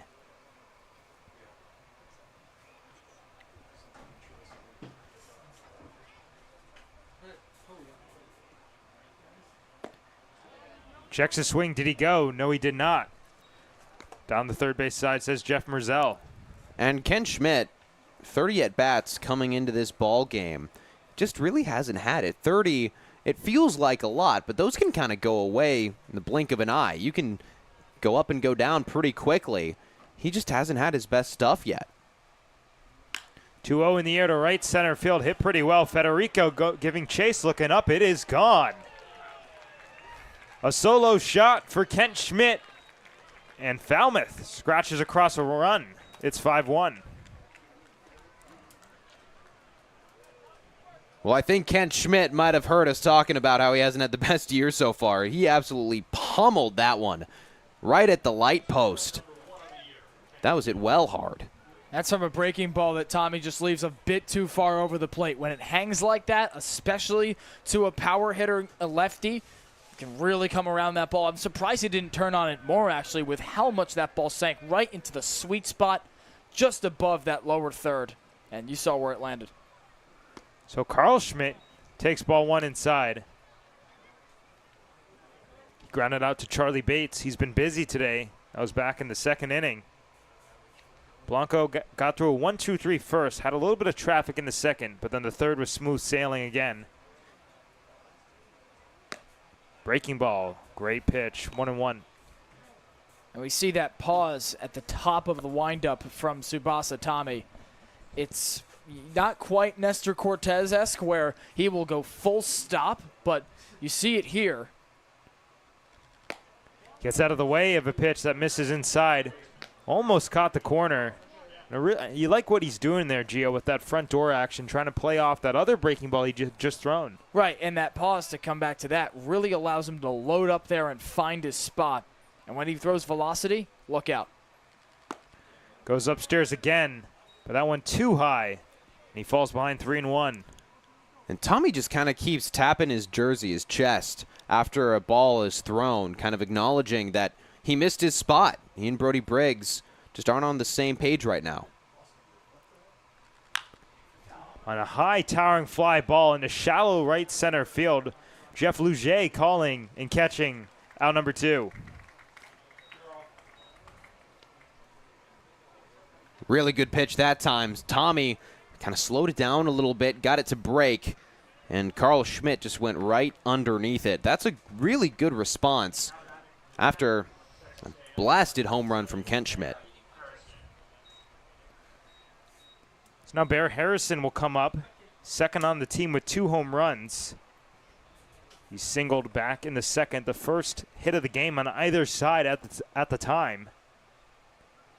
And he tacks the first pitch straight back to the screen. Harrison, the first guy to get a single, first guy to get a hit. It was a well-hit ball, just placed perfectly between those infielders on the right side, and he's looking good. His plate approach has been really strong.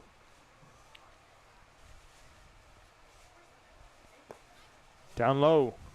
And this is a guy in Bear Harrison with the power to leave the ballpark from anywhere. You could see his stature would say that. But this is a power-hitting righty. He's got 3 home runs this year, tied for that team lead. And if Tommy leaves one over the plate like he did to Schmidt, this ball could be in the trees. There's that breaking ball again, but it misses just outside.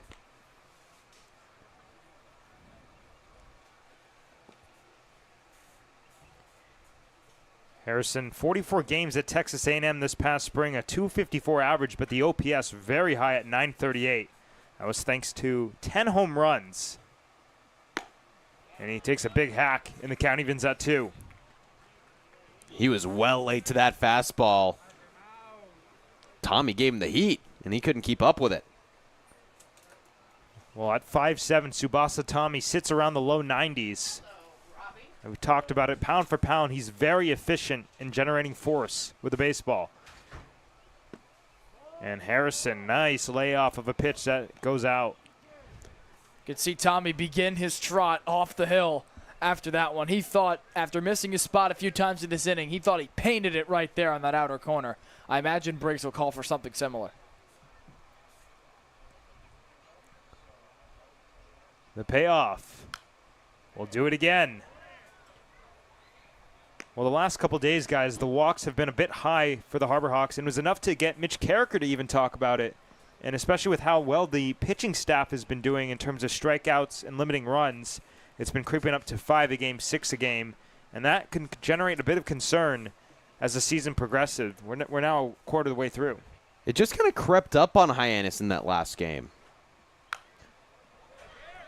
They didn't throw a walk in the first 2 innings, the pitching staff that is, and then it just slowly started to tally up. They had 1 in the 3rd, 1 in the 4th, 1 in the 6th, and then that's just kind of how it can happen. Is, you know, it doesn't have to be a big explosion where there's 4 walks in an inning like Hyannis drew in the season opener against Wareham, but if they just slowly pile up, that can be a huge difference maker come into the game. 3-2 right there for strike 3. Tsubasa Tommy picks up his first K, but the Falmouth Commodores pick up a run. We head to the bottom of the 4th inning. When you need to dig, lift, move, cut, or just about anything else, then dial up the rental source staffed with equipment and construction experts. They'll help you get the right machine for the job and make sure it's delivered when and where you need it. With locations across New England and the newest and most reliable inventory, Milton Rents is your local source. When I started teaching on the Cape 30 years ago, you could buy a house on a teacher's salary. But today, teachers, public safety officers, healthcare and hospitality workers, the people who make the Cape work, are struggling to find homes they can afford. And I really worry about the kids who will follow us. I think it's time we learn to do better. If housing on Cape Cod matters to you, join us at capehousingmatters.org. Bottom of the fourth inning, and it's pie time here at McKeon Park. Who is that? Looks like Tyler August, the righty out of Liberty.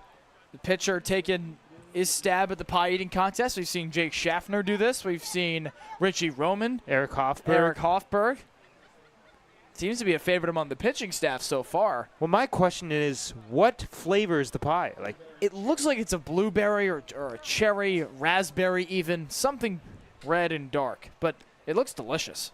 All right, we'll take a look at a stat comp between the Harbor Hawks and the Commodores. How about that average? Of course, Hyannis number one on the Cape in batting average at .255, just .204 for Falmouth, but that ERA .344.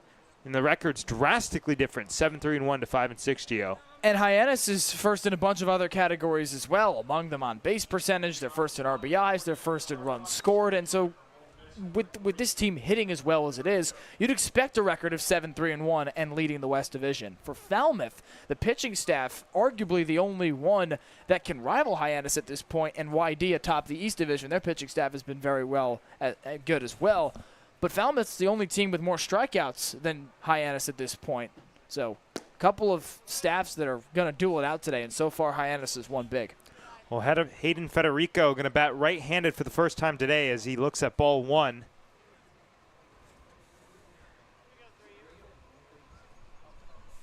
Average at .214. And he cues one foul over by the on-deck circle. Luget had to get out of the way. And for Federico, Max, we saw a very disciplined rising sophomore at the plate before recently he's begun to turn it up in attacking pitches. He told me last week that he's only going to swing at pitches he feels he can drive, and out of the park, he means by that.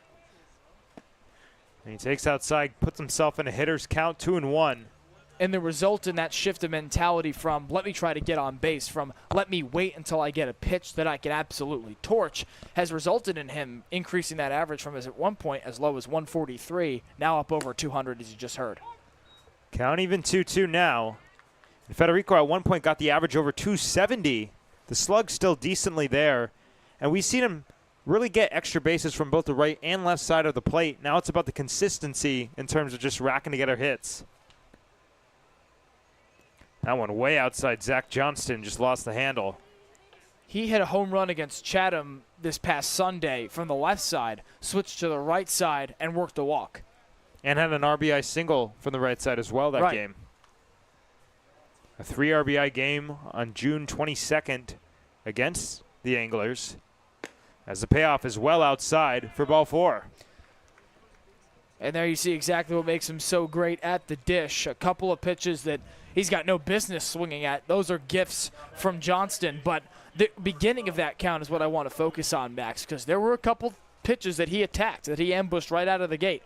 And even though he missed them, he knew he didn't have the swing in that at-bat, laid off it, and the erroneous pitches, the errant pitches from Zach Johnston seemed to coincide with that shift in approach. Well, Jeff Luget at the plate, the guy who kind of started that rally, and he hits a high hop over the third baseman into left field. And these are how rallies start, Max. You see a Baltimore chop here from Loogie. Just bounces with such fervor off that line almost. Seems like there was somebody that shot it up over the head of the third baseman, Carl Schmidt. And that's the effect of a walk. That's why they equal runs, Max, because if something like that happened, a walk only compounds it because now you have a runner in scoring position in Hayden Federico. Well, Brody Briggs, who got his first single in 12 at-bats, now up at the plate. There's a weak throw. Nice pick by Adrian Lopez at shortstop to keep that one from going into center field. So how about that for Jeff Luget? The walk that started the huge rally for Hyannis, and then a single that could continue a rally now here in the fourth. Inside for ball one to Brody. And Briggs is a batter that works walks very well. Hasn't done it a ton this weekend, but he did it quite a bit at Arizona State, and he's done it in big spots as well. On the road at Chatham, he worked the walk in the bottom of the ninth that extended the game into extra innings. He's way out ahead. And the count evens up at 1. And for him to have the jolt and confidence coming into this at-bat with that single in the third after a really difficult stretch of baseball for him, see how the philosophy changes, or if he sticks to his guns and says, you know what, it worked for me in the first inning, not going to touch it. Shows to bunt, pulls it back, and that one away. And I was just going to bring up the bunt as well. Squaring here, not a terrible decision because you've Still got nobody out as well, which is nobody big. out, but you've got that 4-run cushion, and if Briggs is going to try this in a bigger spot, might as well let one go here. And you got Matt Muir looming on deck as Federico back head first. So after that Luget walk in the third, Hyannis had 4 straight hits, a single, 2 RBI singles, and then an RBI double, a rally starter, and some ducks on the pond here. That one misses off the outer half. That's a great take from Brody Briggs because we even saw Hayden Federico in his at-bat to begin the inning swing at that exact pitch, the fastball low into the knees. And so for Briggs to have the adjustment from his teammate, that's exactly the result there, the take. In their first strike, so the count will run full. Wouldn't be surprised. I mean, both guys speedy if they want to put guys in motion. But then again, that's putting a lot of faith that Briggs won't swing and miss or go down looking. Both runners aren't moving, and he's just out ahead. He cued that off the end of the bat. That's how early he was. So we've seen that pitch twice, that very slow curveball, and both times, Gio, Briggs swung yesterday, essentially. If it were a little faster, it'd almost be a slurve, Max, because of the way that it moves bilaterally. We do it again at 3-2. And that one downstairs, ball 4. So the bases will be loaded for the top of the order, Matt Mura, who's red hot at the plate. And that's such a good at-bat from Brody Briggs. For the way it starts, for him to go down early, come back with a couple of great takes, it exudes the exact philosophy that has won Hyannis 7 games in 11 outings this year. Wait for the pitches you can drive. Go in attack mode early, but if it doesn't come, have the discipline and the couth to lay off what the pitcher gives you and load the bases like this. And Matt Miura now leads the team with 9 RBIs. He was tied with Chris Rembert, who had 8 in just 5 games. But after that RBI single in the third, Miura takes the lead. And I got to say, it's so impressive to see that he's at that number, considering he's the leadoff man pretty much every day. I mean, we sometimes see him in the 2 spot, but he's essentially Carricker's everyday guy to start off a game. It's really hard to get that many RBIs when you're leading off day in and day out, as you said, Max. But the reason it keeps happening is because Hyannis does such a good job of flipping the order, even in games that it loses. Like take this past Monday against Brewster, where they lose 6-1, but they get runners to the plate in that second inning, and they flip the order twice in 2 frames again. Takes on the outside corner for the first strike. The more looks you get, again, it sounds so easy because it is, folks. The obviousness of it is that if you see a pitcher more often, even if it's a staff and not respective arms, you're going to have an easier time at the dish. 1-1. I got to say, all of a sudden the fog is really starting to settle in here at McKeon. I just look down to right thing in my scorebook. I look up, I'm like, whoa, what just happened? That is how quickly it happens, Max. It rolls in, and before you know it, you can't see second base from home plate. And down low, 2-1, Mura the advantage. Zach Johnston playing with fire, falling behind a guy like Matt. Rolls the fog, to bring the mention again, as you see there, the light almost covered by it. Rolls in off the Hyannis Harbor in line with right field. Popped up right side in foul territory, and there's no play. And that's the ultimate thing the fog will convolute, is reading balls, fly balls into the outfield. For Chris Newstrom, the center fielder, Antonio Morales, the right fielder, and Justin Osterhaus, the left fielder, going to take really keen eyes to see the baseball as it comes down to them in the outfield. And they're at every base. Federico at third, Lugie at second, Mira at the plate. Briggs on first. The pitch is called strike 3. Mira didn't like the call, and that's a huge out, number 1. You can see here Mira with such discipline at the plate. This a pitch he probably shouldn't swing at, but a great location on the outer corner from Zach Johnston. Again, that breaking ball doesn't have the speed as a cutter we saw yesterday from Orleans pitching. Yet when it's on the outer corner, if it's in a position that's adverse to swing at, yet on the strike zone, look out. And there's that sweeper again. Williamson way out ahead. I got to say, that is a very impressive pitch to see the types of swings he's generating. Bases flocked with Hawks here in the bottom of the 4th. And he's out ahead once again. He goes back to that pitch, Gio. And why shouldn't he? Because it keeps painting that outer corner, and you see almost a desperation swing there from Andrew Williamson. If he keeps throwing that ball, I've got to put something on it, but this is where you'd like to see them have the discipline to not do it like we just saw.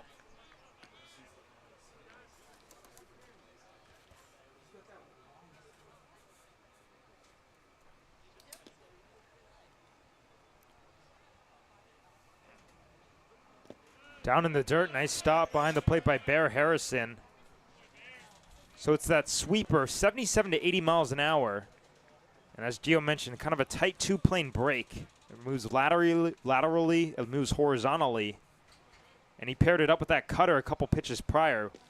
Really impressive.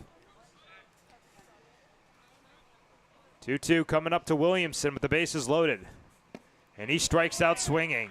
Goes back to that slow sweeper and induces back-to-back Ks. And you're going to see it's a very similar spot there with a different pitch. It's that fastball sinker mix that he tops out around 92 miles per hour. That was we don't have a gun up here, folks, but that was likely exactly what that distance is. 92 on the outer corner. Same spot, different handedness of the batters. You're always going to fool a lefty with a low fastball inside if you can't get around in time. Jackson Willits from the right side for the first time. And that's down low. And Willits switching sides of the plate here, Max. Batted lefty in those first 2 at-bats. Roped the double pull hit down the first base line in the 3rd inning. And let's see if he can turn on one here with Federico at 3rd. Doesn't have a chance to on that pitch. He falls behind 2-0. And you figure a guy who's got the report card like him, he takes a lot of walks. This is a pitch that he's going to be finding the zone if he can, Zach Johnston. But I would assume he's obviously going to have the green light in a 2-0 count. And probably now it'll go red. And you see there, Max, it's such a tough hitter to face if you're a pitcher because you have to really challenge him to get him to swing at something. Anything on the outer corners, even if it's a strike, odds are Willits is not going to chase it because he knows that pitchers will eventually falter. 3-0 swinging, and he fouls it off to the right out of play. Well, there you go. And you see the swing there because it was a favorable pitch inside on the hands. If you try to turn on that ball, get around in time, Willits just late to it, and that's why he fouls it back. But that's Mitch Carricker having utmost confidence in one of his most disciplined hitters, that if you feel like you want to take a swing at that, absolutely, because he does it so rarely. In the air to right field, shallow for Antonio Morales. He's having trouble finding it. And he'll make the play. The Hawks leave him loaded. We head to the top of the 5th inning.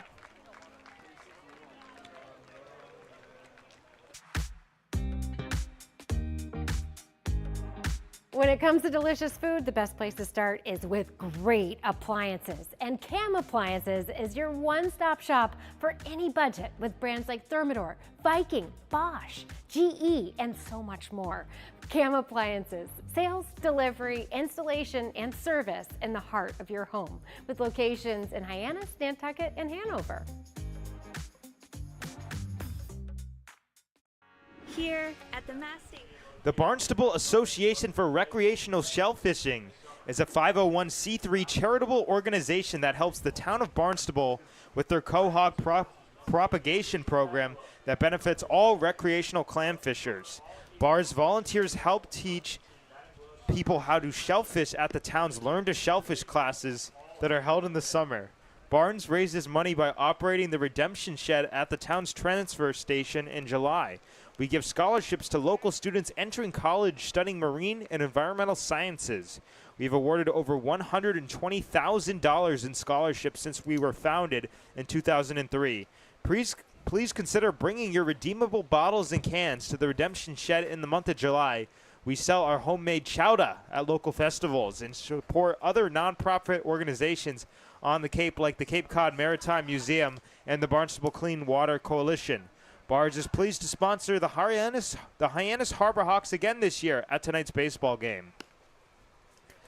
Top of the 5th inning and the bottom of the 4th did not go the way the Harbor Hawks wanted considering the situation, Graham. They had the bases loaded, nobody out, and then a strikeout, and a flyout to end the inning. Yeah, very impressive stuff on the mound from Johnston to recover after single walk. To go KK flyout, that is so impressive. And, I mean, we talked about the ability to bounce back all season long. That might be some of the best that we've seen.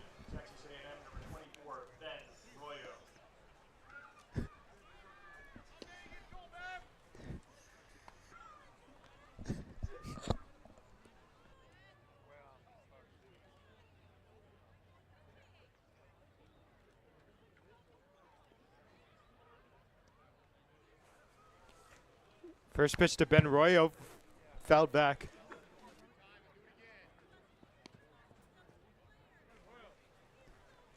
Royo singled back in the 2nd inning. Brought his average up to just 111. Before that, one of the top 5 worst batting averages among qualified hitters in the Cape at .063. It was an infield hit to Charlie Bates.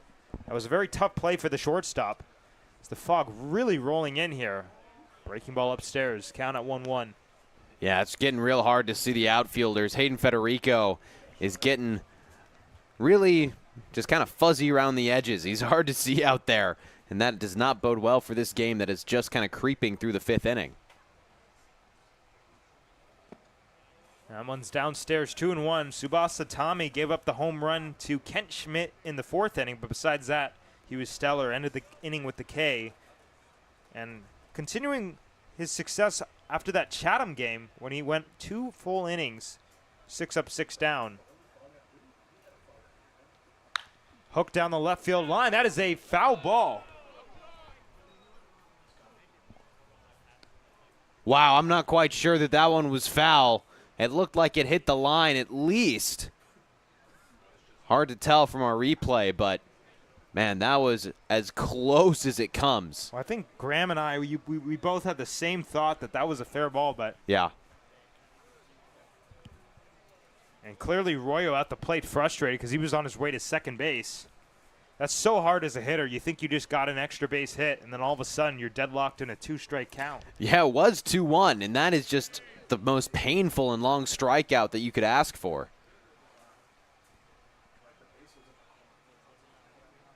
Long pause on the top of the mound, and that one misses downstairs. Harbor Hawks, so far, still yet to walk a batter. On top 5-1 here. But, of course, the offense overshining what the pitching has done tonight so far.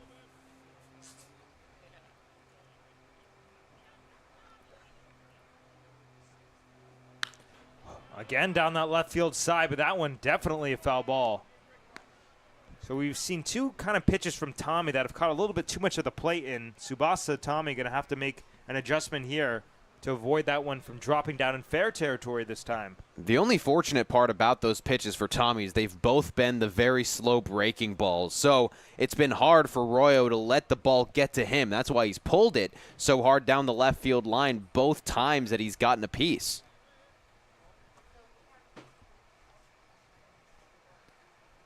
Payoff in the air to left side, and that one will curl into the crowd.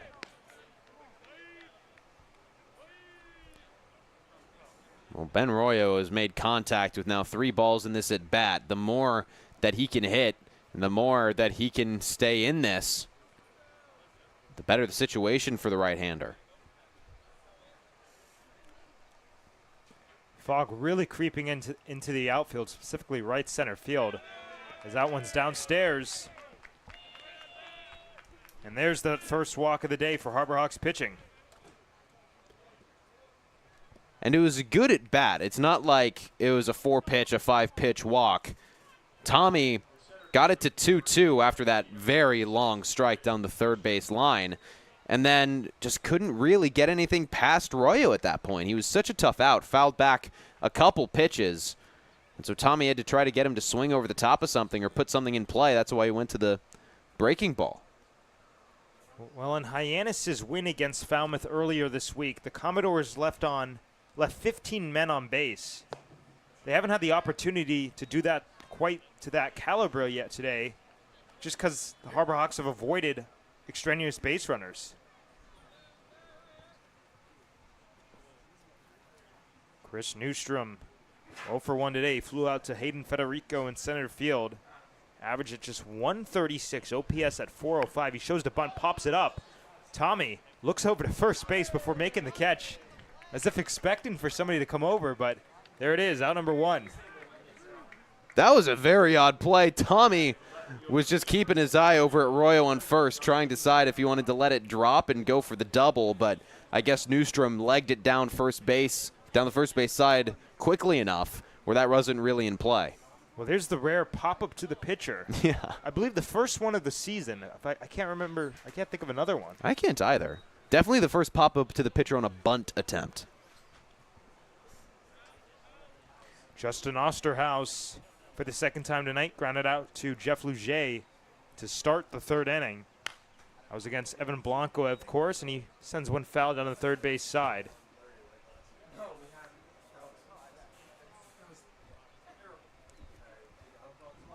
Very nice showing here at McKeon Park on a Saturday evening. I think a lot that has to come into account is that it's just not so dang hot anymore today. Yeah, beautiful, but the fog's kind of making it cold.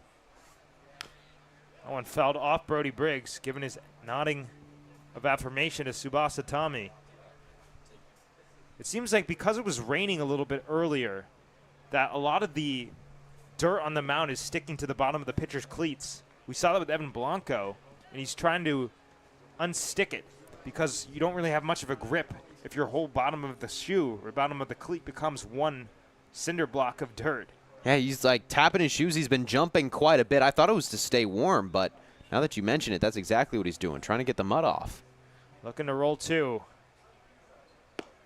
Outside. Coming into this game, a 204 team batting average for Falmouth, and Hyannis a Cape best 260. Tommy ahead 1-2. And a high towering pop-up in a shallow center field. Federico's calling and catching out number 2.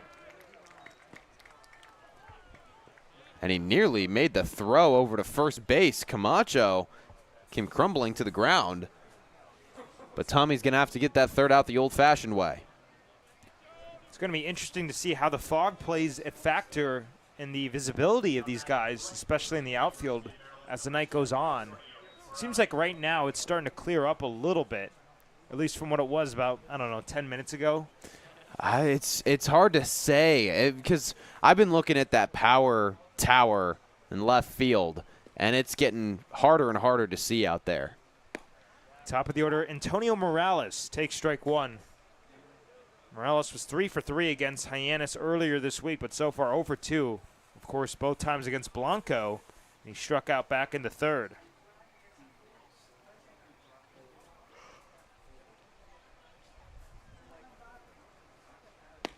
Breaking ball right on the back door. Advantage count for Tsubasa Tommy. That's such a good pitch from Tommy, giving him the heat on the outside edge. That is not one that Morales is going to swing at.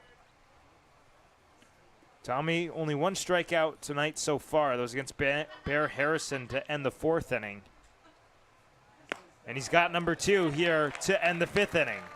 Strikes out Antonio Morales. We are halfway at Hyannis, 5-1 Harbor Hawks.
Hey Harbor Hawks fans, did you know that the NAC Cape Cod is the official Light Up the Park sponsor of the Hyannis Harbor Hawks all season long?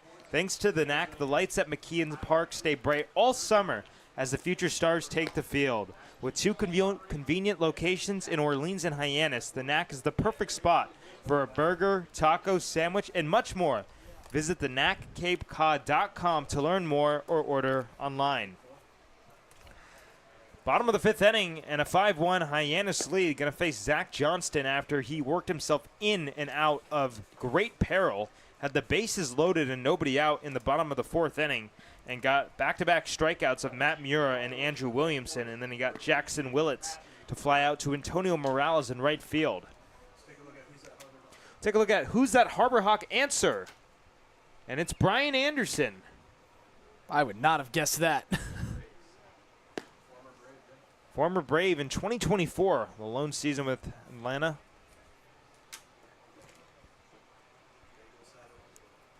Due up for the Harbor Hawks is Gabe Camacho, Ray Velasquez, Charlie Bates.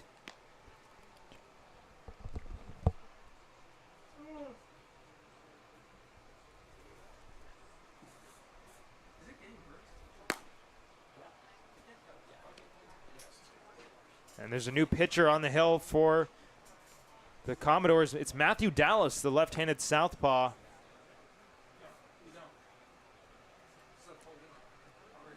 So far, 2 games, 1 start, 4 1/3 innings, a 4.15 ERA. But the whip, very impressive, Graham, under 1 at 9.23. That's very strong. That's really good for only over 4 innings. And for his last season that he spent at Wake Forest, he spent his freshman year at Tennessee, but 2025 he was in Wake Forest. Had a 4.9 ERA. And the fog has absolutely rolled in over that half inning. So we get through if we get through this frame, and we being the collective viewers of this game and the game itself, the score counts. Gio, you know a little bit more about the Cape League. When's the point of no return? When is it, yes, this is a fog out? So it's really up to the discretion of the crew and the crew chief specifically. That'd be Joe Gravina behind home plate today, but the league could also call in as well. Wipeout slider. And I've seen fog outs that have been called at times like this. I've seen fog outs where they've played a couple of batters and even frames where from home plate it is difficult and almost impossible to see center field. So it really ranges. And Chatham's got it the worst. Hyannis a close second. Well, Chris Newstrom in center field is blurry, to say the least. I can only imagine what tracking a baseball must be like in the fog. It's hard enough as it is with a gray sky as the backdrop for the baseball as it gets so high up, but to have it, the fog convoluted too, geez. Called strike 3, Camacho down on strikes. Good start to the day for Matthew Dallas. And Max, we were talking that last half inning about the power tower out in left field, and it's pretty much gone now. We pretty much can't see it. Basically a silhouette. The very top is nothing. Can't see that. Yeah, no, you can't see it.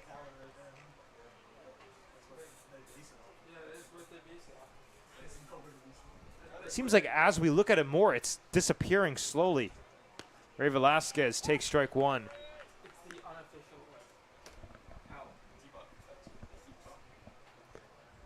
You can't even see it there. There's well, you can see the very bottom of the outline. If you really squint in. Oh, there it is. I don't even know what we're looking at. You can't see it anymore. That's why. Right. There's the power tower. Yeah. Oh, yeah, look at that. Just the faint. Even right ladder. now, the fog is still rolling in very aggressively. 1-1 outside. But here's the other thing about it. The fog is so mysterious because as soon as it comes, oftentimes, if you wait it out, very rarely it'll leave just as quickly. Tonight, sorry to interrupt you, Max. Tonight does not look like one of those nights. Velasquez, count even 2-2.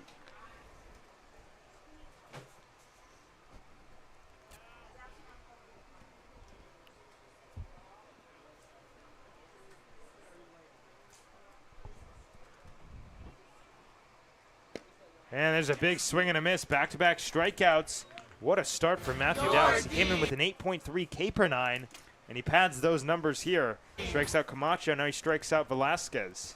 Well, Falmouth certainly doesn't want to fog out, and Matthew Dallas is the leader of that charge. A couple of great breaking balls to get Ks in back-to-back batters, Max.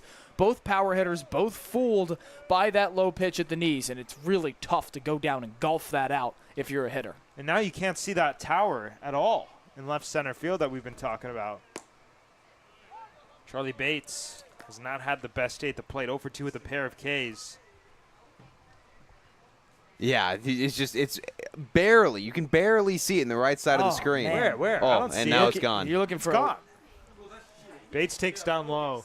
I will say to the viewers at home that the cameras do not do it justice how much of the field is actually illuminated by the lights. It's a bit better in real time than it is on screen. Right on the inside corner, and you could see Bates very frustrated with that call. And he's fallen behind in all 3 at-bats tonight. And it's definitely hard to work yourself out of a hole. Count at 1-2. Matthew Dallas trying to strike out the side.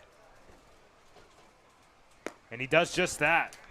Bates down on strikes for the 3rd time tonight. And we'll head to the top of the 6th inning with Hyannis on top, 5-1.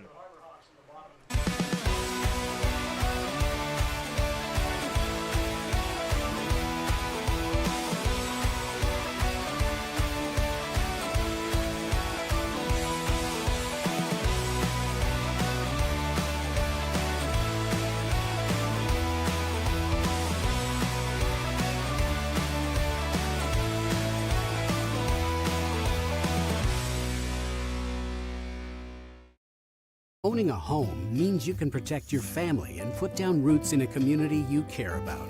It gives you a place to celebrate the joys of daily living and be together during tough times. But for many on Cape Cod, home ownership is slipping further out of reach. Help make sure the American dream is available to the teachers, public safety professionals, and all the other people who make the Cape a special place. Visit capehousingmatters.org to find out more. Back here, and there's a meeting of the minds, but this time with the umpires about a potential fog out. And as we mentioned, the fog has really rolled in. Now, we can't exactly confirm that that is what this meeting is about. However, given the circumstances, it seems overly likely that that's what this meeting is about. And it comes down to the safety of the players as well. This is, yes, in NCAA baseball, and it looks like we're going to get a decision. And, yeah, that's it. For now. Well, we'll see. Home plate umpire Joe Gravina talking with Mitch Carricker. Out comes Orleans, Saltalamacchia. Yeah, and so the protocol here is the umpires have discussions with both managers, as you see happening right here. And the third base umpire, Jeff Merzel, already called off the outfielders and infielders for Hyannis. And now Coach Carricker approaches the plate to discuss it as a whole with Saltalamacchia and the umpire crew. It looks like they're talking more at Saltalamacchia. And that makes sense because the score would count, right? And he's going to vouch for everything to try and keep on playing. But the point I was beginning to make before the call was made, Max, is that yes, it's the Cape Cod Baseball League. It's super competitive, but the safety of the players is of the utmost importance to the league, the managers, the teams, and to the players themselves. So if the umpires deem it dangerous to not play this game, and that's for the best of the players. Mitch Carricker's pulling his players off the field. Here comes the crew chief.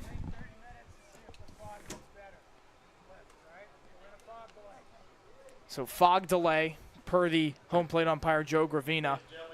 30-minute delay upcoming here at McKeon Park. We'll step aside for just a moment and provide an update soon. This will be your college. This will be your home.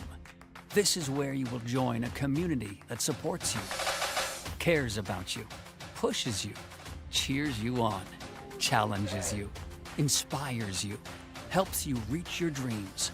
Open your eyes to opportunity and your mind to possibility. Your future begins here. Make a difference. Leave your mark. Break the mold. Be a leader. Achieve unimagined heights. Believe in yourself. Make lifelong friends. This is your time. Your place. Your home. Your Dean. It all starts here at Dean College.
Back at McKeon Park, and we are amidst a 30-minute fog delay. We'll see how things go. 5-1 Harbor Hawks lead as we were heading to the top of the 6th inning, but the game is currently on pause at the given moment here at McKeon Park. Max Schwartzberg, Giovanni Collada, and Graham Nash.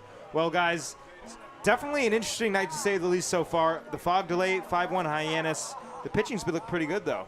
The pitching was stellar before the fog delayed this game. Evan Blanco starts for his 3rd time this summer and delivers his best outing as a Hyannis Harbor Hawk. Only the 2 innings pitched. He doesn't, again, only strikes out 2 batters. He is not a strikeout pitcher, folks, like he was in 2024 with the Virginia Cavaliers when he struck out 99 batters in 99 innings. But the way he did it tonight was with ground ball stuff, with fly out stuff, pitches that located the zone very well, and in just 2 innings of work, he showed that he could be a very valuable asset for whichever school will take him out of the transfer portal. And Tsubasa Tommy worked his way through 2 very good frames as well. Was on the mound warming up for a 3rd until the fog put a stop to this game for now. And of course, Hyannis put up a 5 spot in that 3rd inning. And how about Lugier, Graham, starting that rally with the walk? You know, the new guy, the walk, the single, he's looking really good and comfortable. Yeah, he does. It was a really well-drawn walk. He was down in the count, worked his way back up, got over to first, and then the next 3 batters got hits for Hyannis. We've talked about it. Hitting is contagious. Getting on base is contagious. That's exactly what happened for Hyannis, and they were able to really spend that inning well. They batted around. Charlie Bates was the final out. They had to bring in Falmouth had to bring in a new pitcher. So it was just a steady dose of hits, steady dose of getting on base, and I mean that gave them this potential win, seeing how this fog out turns. Well, it doesn't look like the fog, at least right now, is making much of a difference, but our own Ethan Wax was able to catch up with Cole Vales before the game. Ethan Wax here with Assistant General Manager of the Harbor Hawks, Cole Velis. How are you today, Coach? I'm really well, man. Thanks for having me. Thank you. And one question I had for you was sort of briefly tell the audience sort of what your role is on the team. Yeah, so I've been with Hyannis for 3 years now. I've kind of, alongside our general manager, Nick Johnson, have worked to kind of manage our analytics staff. We're pretty proud of what we do on that end. And then work with Coach Mitch Carricker to build the roster, communicate with coaches, and make sure we have the best product we can on the field. So, great, thank you. And with a bunch of players now going to USA Baseball, what challenges does that pose to the chemistry of the team and how they gel? Yeah, it's challenging. When you lose guys like Chris Rambert, Bailey, and Von Lackey, it's really hard to replace them, like you said, from a chemistry standpoint. But I think we're really proud of the kids we brought in. Are not only, Jeff Logie and some of these other guys are really, really charismatic kids beyond being really excellent baseball players. So, Mitch does such a great job, policing the dugout, making sure these guys are, 1, professional, and 2, having a great time. So, it's really hard to do, but I think the coaching staff's done a really good job managing that. Thank you. And one last question. Compared to last year, what have you seen your team do to make it grow so much? Yeah, I mean, Mitch, as being in his 2nd year as manager, has been really, really, really important for us. Just our relationship, him with myself and Nick, and then his ability to understand how the league works and kind of continue to develop his relationship with his assistant coaches and the rest of the staff has been so important. Has really been what's put us off to a great start. So. Great. Thank you so much for your time. Thanks for having me. Thank you. Guys, back to you. We'll continue to provide updates on this 30-minute fog delay. Hyannis Harbor Hawks up 5-1.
Still amidst the weather delay, but our own Ava Fernandez is catching up with Brody Briggs, who's 1 for 1 with a walk, sideline.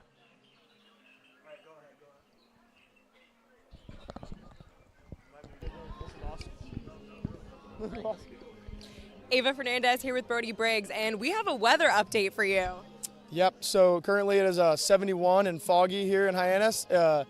Hawks are up 5-1 here in the 5th, and we got about 9 minutes until they call this thing. So let's see what happens. Hopefully we have a rest of the ball game today. Go Hawks! Let's go, go Hawks. Woo!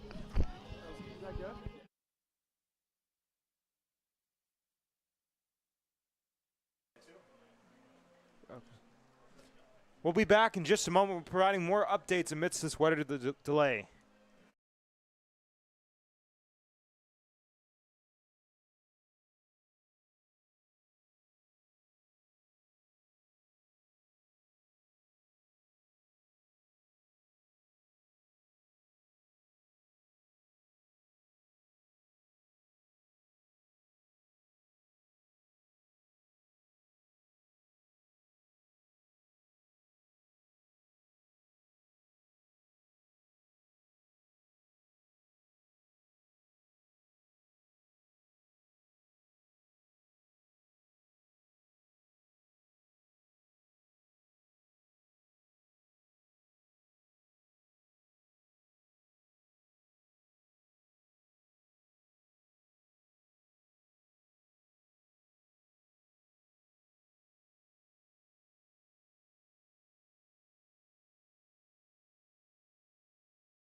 Hit copyright, maybe send it right away. This broadcast is a copyrighted production of the Cape Cod Baseball League. Any unauthorized duplication, retransmission, or other use is strictly prohibited. And we welcome you back to McKeon Park. This game, folks, has officially been called after 5 innings of work, and we sent it down for an interview with Mitch Carricker, manager of Hyannis Harbor Hawks, and Max Schwartzberg.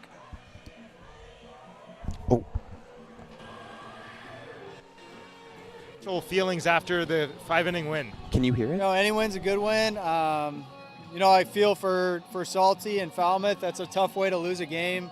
But proud of our guys. I mean, we had a really good inning, that one inning, and guys pitched well, so we'll take it. And speaking about that inning, was started by Jeff Luget, the new guy. What did you see from him today? He was on base both times. Yeah, he's got a really good approach at the plate. He's taken some really good BPs the last couple of days, so fun to see him have some success early. And going back to the pitching side of things, what are your thoughts on Tsubasa and Evan Blanco tonight? Yeah, Evan's been really good for us all summer, and he was good again tonight. I mean, the changeup was filthy. Tommy came in there, only gave up really one bad pitch all night, and then other than that, he was really, really good. So proud of those guys. Thanks so much, Coach. Guys? Thank you, Max. Hyannis wins it 5-1 after the fog delays the first game of the summer for the Harbor Hawks. And Graham, they got it today off of stellar pitching, as Coach mentioned. Yeah, the pitching was phenomenal. It kind of started off interesting. It was a total pitcher's duel. It was, I think, 7 up, 7 down on the side for the opposing team for Falmouth. And Hyannis, Evan Blanco got off to a hot start, a 3 up, 3 down. But then after that, a couple singles for the Commodores, and he was able to work his way out of it. He looked cool, calm, and collected the entire time. So impressive. After Falmouth was really knocking on the door early. And Evan Blanco, as we welcome you up to the broadcast booth, Giovanni Collada alongside Graham Nash. We'll hear from Ava Fernandez, who will be with Evan Blanco momentarily. But while we wait for that, Graham, you mentioned Blanco's smoothness on the mound. And this, three appearances now for him. He delivers his best outing of the summer. What does this mean for him as he searches for a new school out of the transfer portal, formerly at Virginia? He's had a tough couple of years for the Cavaliers. What does this do for him? I think it gives him all the confidence in the world. I mean, to know that he delivered the start that his team needed against a Falmouth team that they saw 4 days ago, I think it's going to give him so much confidence heading into the rest of his summer season with Hyannis. I mean, he looked so strong. He got a few Ks, which he has done. He hasn't done as much of this season or in the 2025 collegiate season, but he was still getting the grounders, the weak ground balls, the pop flies, even the fly balls. He was getting all that weak contact that he needs to get because he can't strike as many guys out as he used to do. But he's still got a couple Ks sprinkled in there, so he was doing it all. Blanco struck out 2 batters, gave way to Tsubasa Tommy, who was going out for a third inning of work, Graham, before the fog put an end to that right there. It's the first fog out of the summer here for Hyannis and across Cape Cod. We'll monitor what else comes up. We will not have that interview, unfortunately, with Evan Blanco and Ava Fernandez, as that will be the end of the night on the interview side. As we bring tonight to a close, Graham, it's an 8th win for the Harbor Hawks in now 12 games. Still atop of the West Division, and a super star-studded matchup comes up tomorrow as they travel to Red Wilson Field to take on the YD Red Sox, with Graham now 3 wins in a row heading into that juggernaut battle. What's to expect tomorrow for the Harbor Hawks? I think it's going to be a bloodbath. I really do. I think it's going to be such a fun watch. YD best in the East right now, and they've really turned it on as of late. Like you said, they didn't get off to a great start, but now they're finding momentum. They're finding their team identity. Same can be said for this Hyannis Harbor Hawks team. They're coming off that loss before the off day, and then bam, bam, 1-2 in a row. So it seems like they're finding, post-USA, what is this team going to look like? They lost Von Lackey. They lost Miles Bailey. They lost a couple really strong pitchers to go along with that. So they need to find some new guys to fill those shoes. And so tomorrow, best in the West, best in the East, I think it's going to be a lot of fun. And how impressive is it that this team has done that, Graham, without some of those huge names in Von Lackey and Miles Bailey and Chris Rembert, who put forth a bid for Cape League MVP in just a couple of games here in Hyannis, and with those guys' statuses still in limbo, this matchup becomes a very good litmus test for Hyannis, Graham, as it faces off against that best team in the East. A couple of pitching staffs that have done nothing but succeed this year. YD may not have as many strikeouts as Hyannis, but they do lead the league in ERA.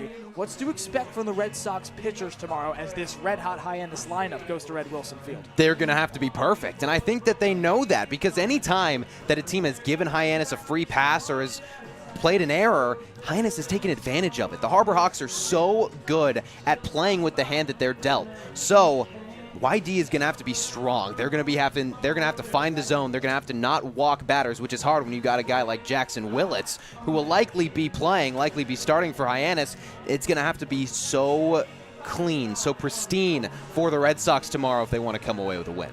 Let's do some wrap on this game here against Falmouth. A 5-1 Hyannis win. As we mentioned, the Commodores make 2 errors. They muster just 3 hits with 6 for Hyannis. Another clean sheet on the error end, Graham. And it's Evan Blanco to Tsubasa Tommy, as we mentioned. Falmouth does get a home run off Hyannis pitching. It's Kent Schmidt leaving the yard in the 4th inning. The fog rolled in, Graham, and didn't relinquish, obviously, as we've now stopped playing baseball here in McKeon Park for tonight.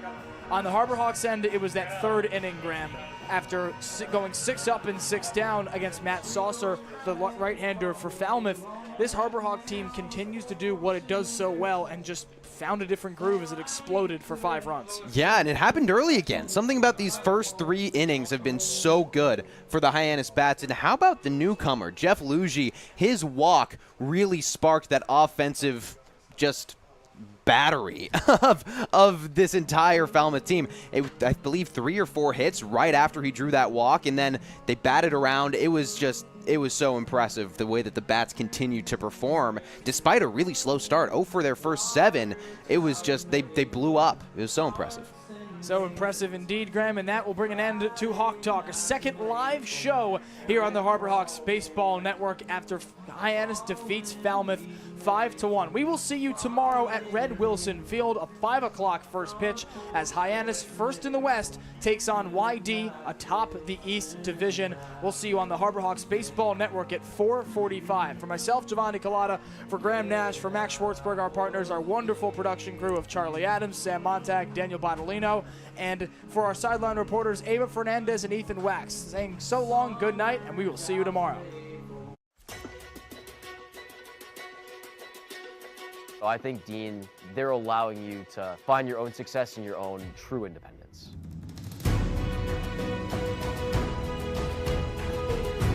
Dean is a whole group of all different kinds of people and communities. Since I've come to Dean, I've learned a lot of time management skills. Our community is especially tight-knit, and the majority of our students live on campus. And you are guaranteed 4 years of housing while you attend Dean.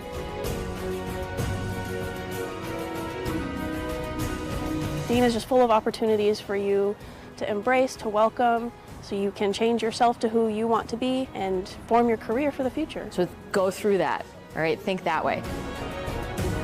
Be a bulldog. Have a bulldog mentality in everything you do in life, whether you're playing sports or in the classroom or just socializing around campus.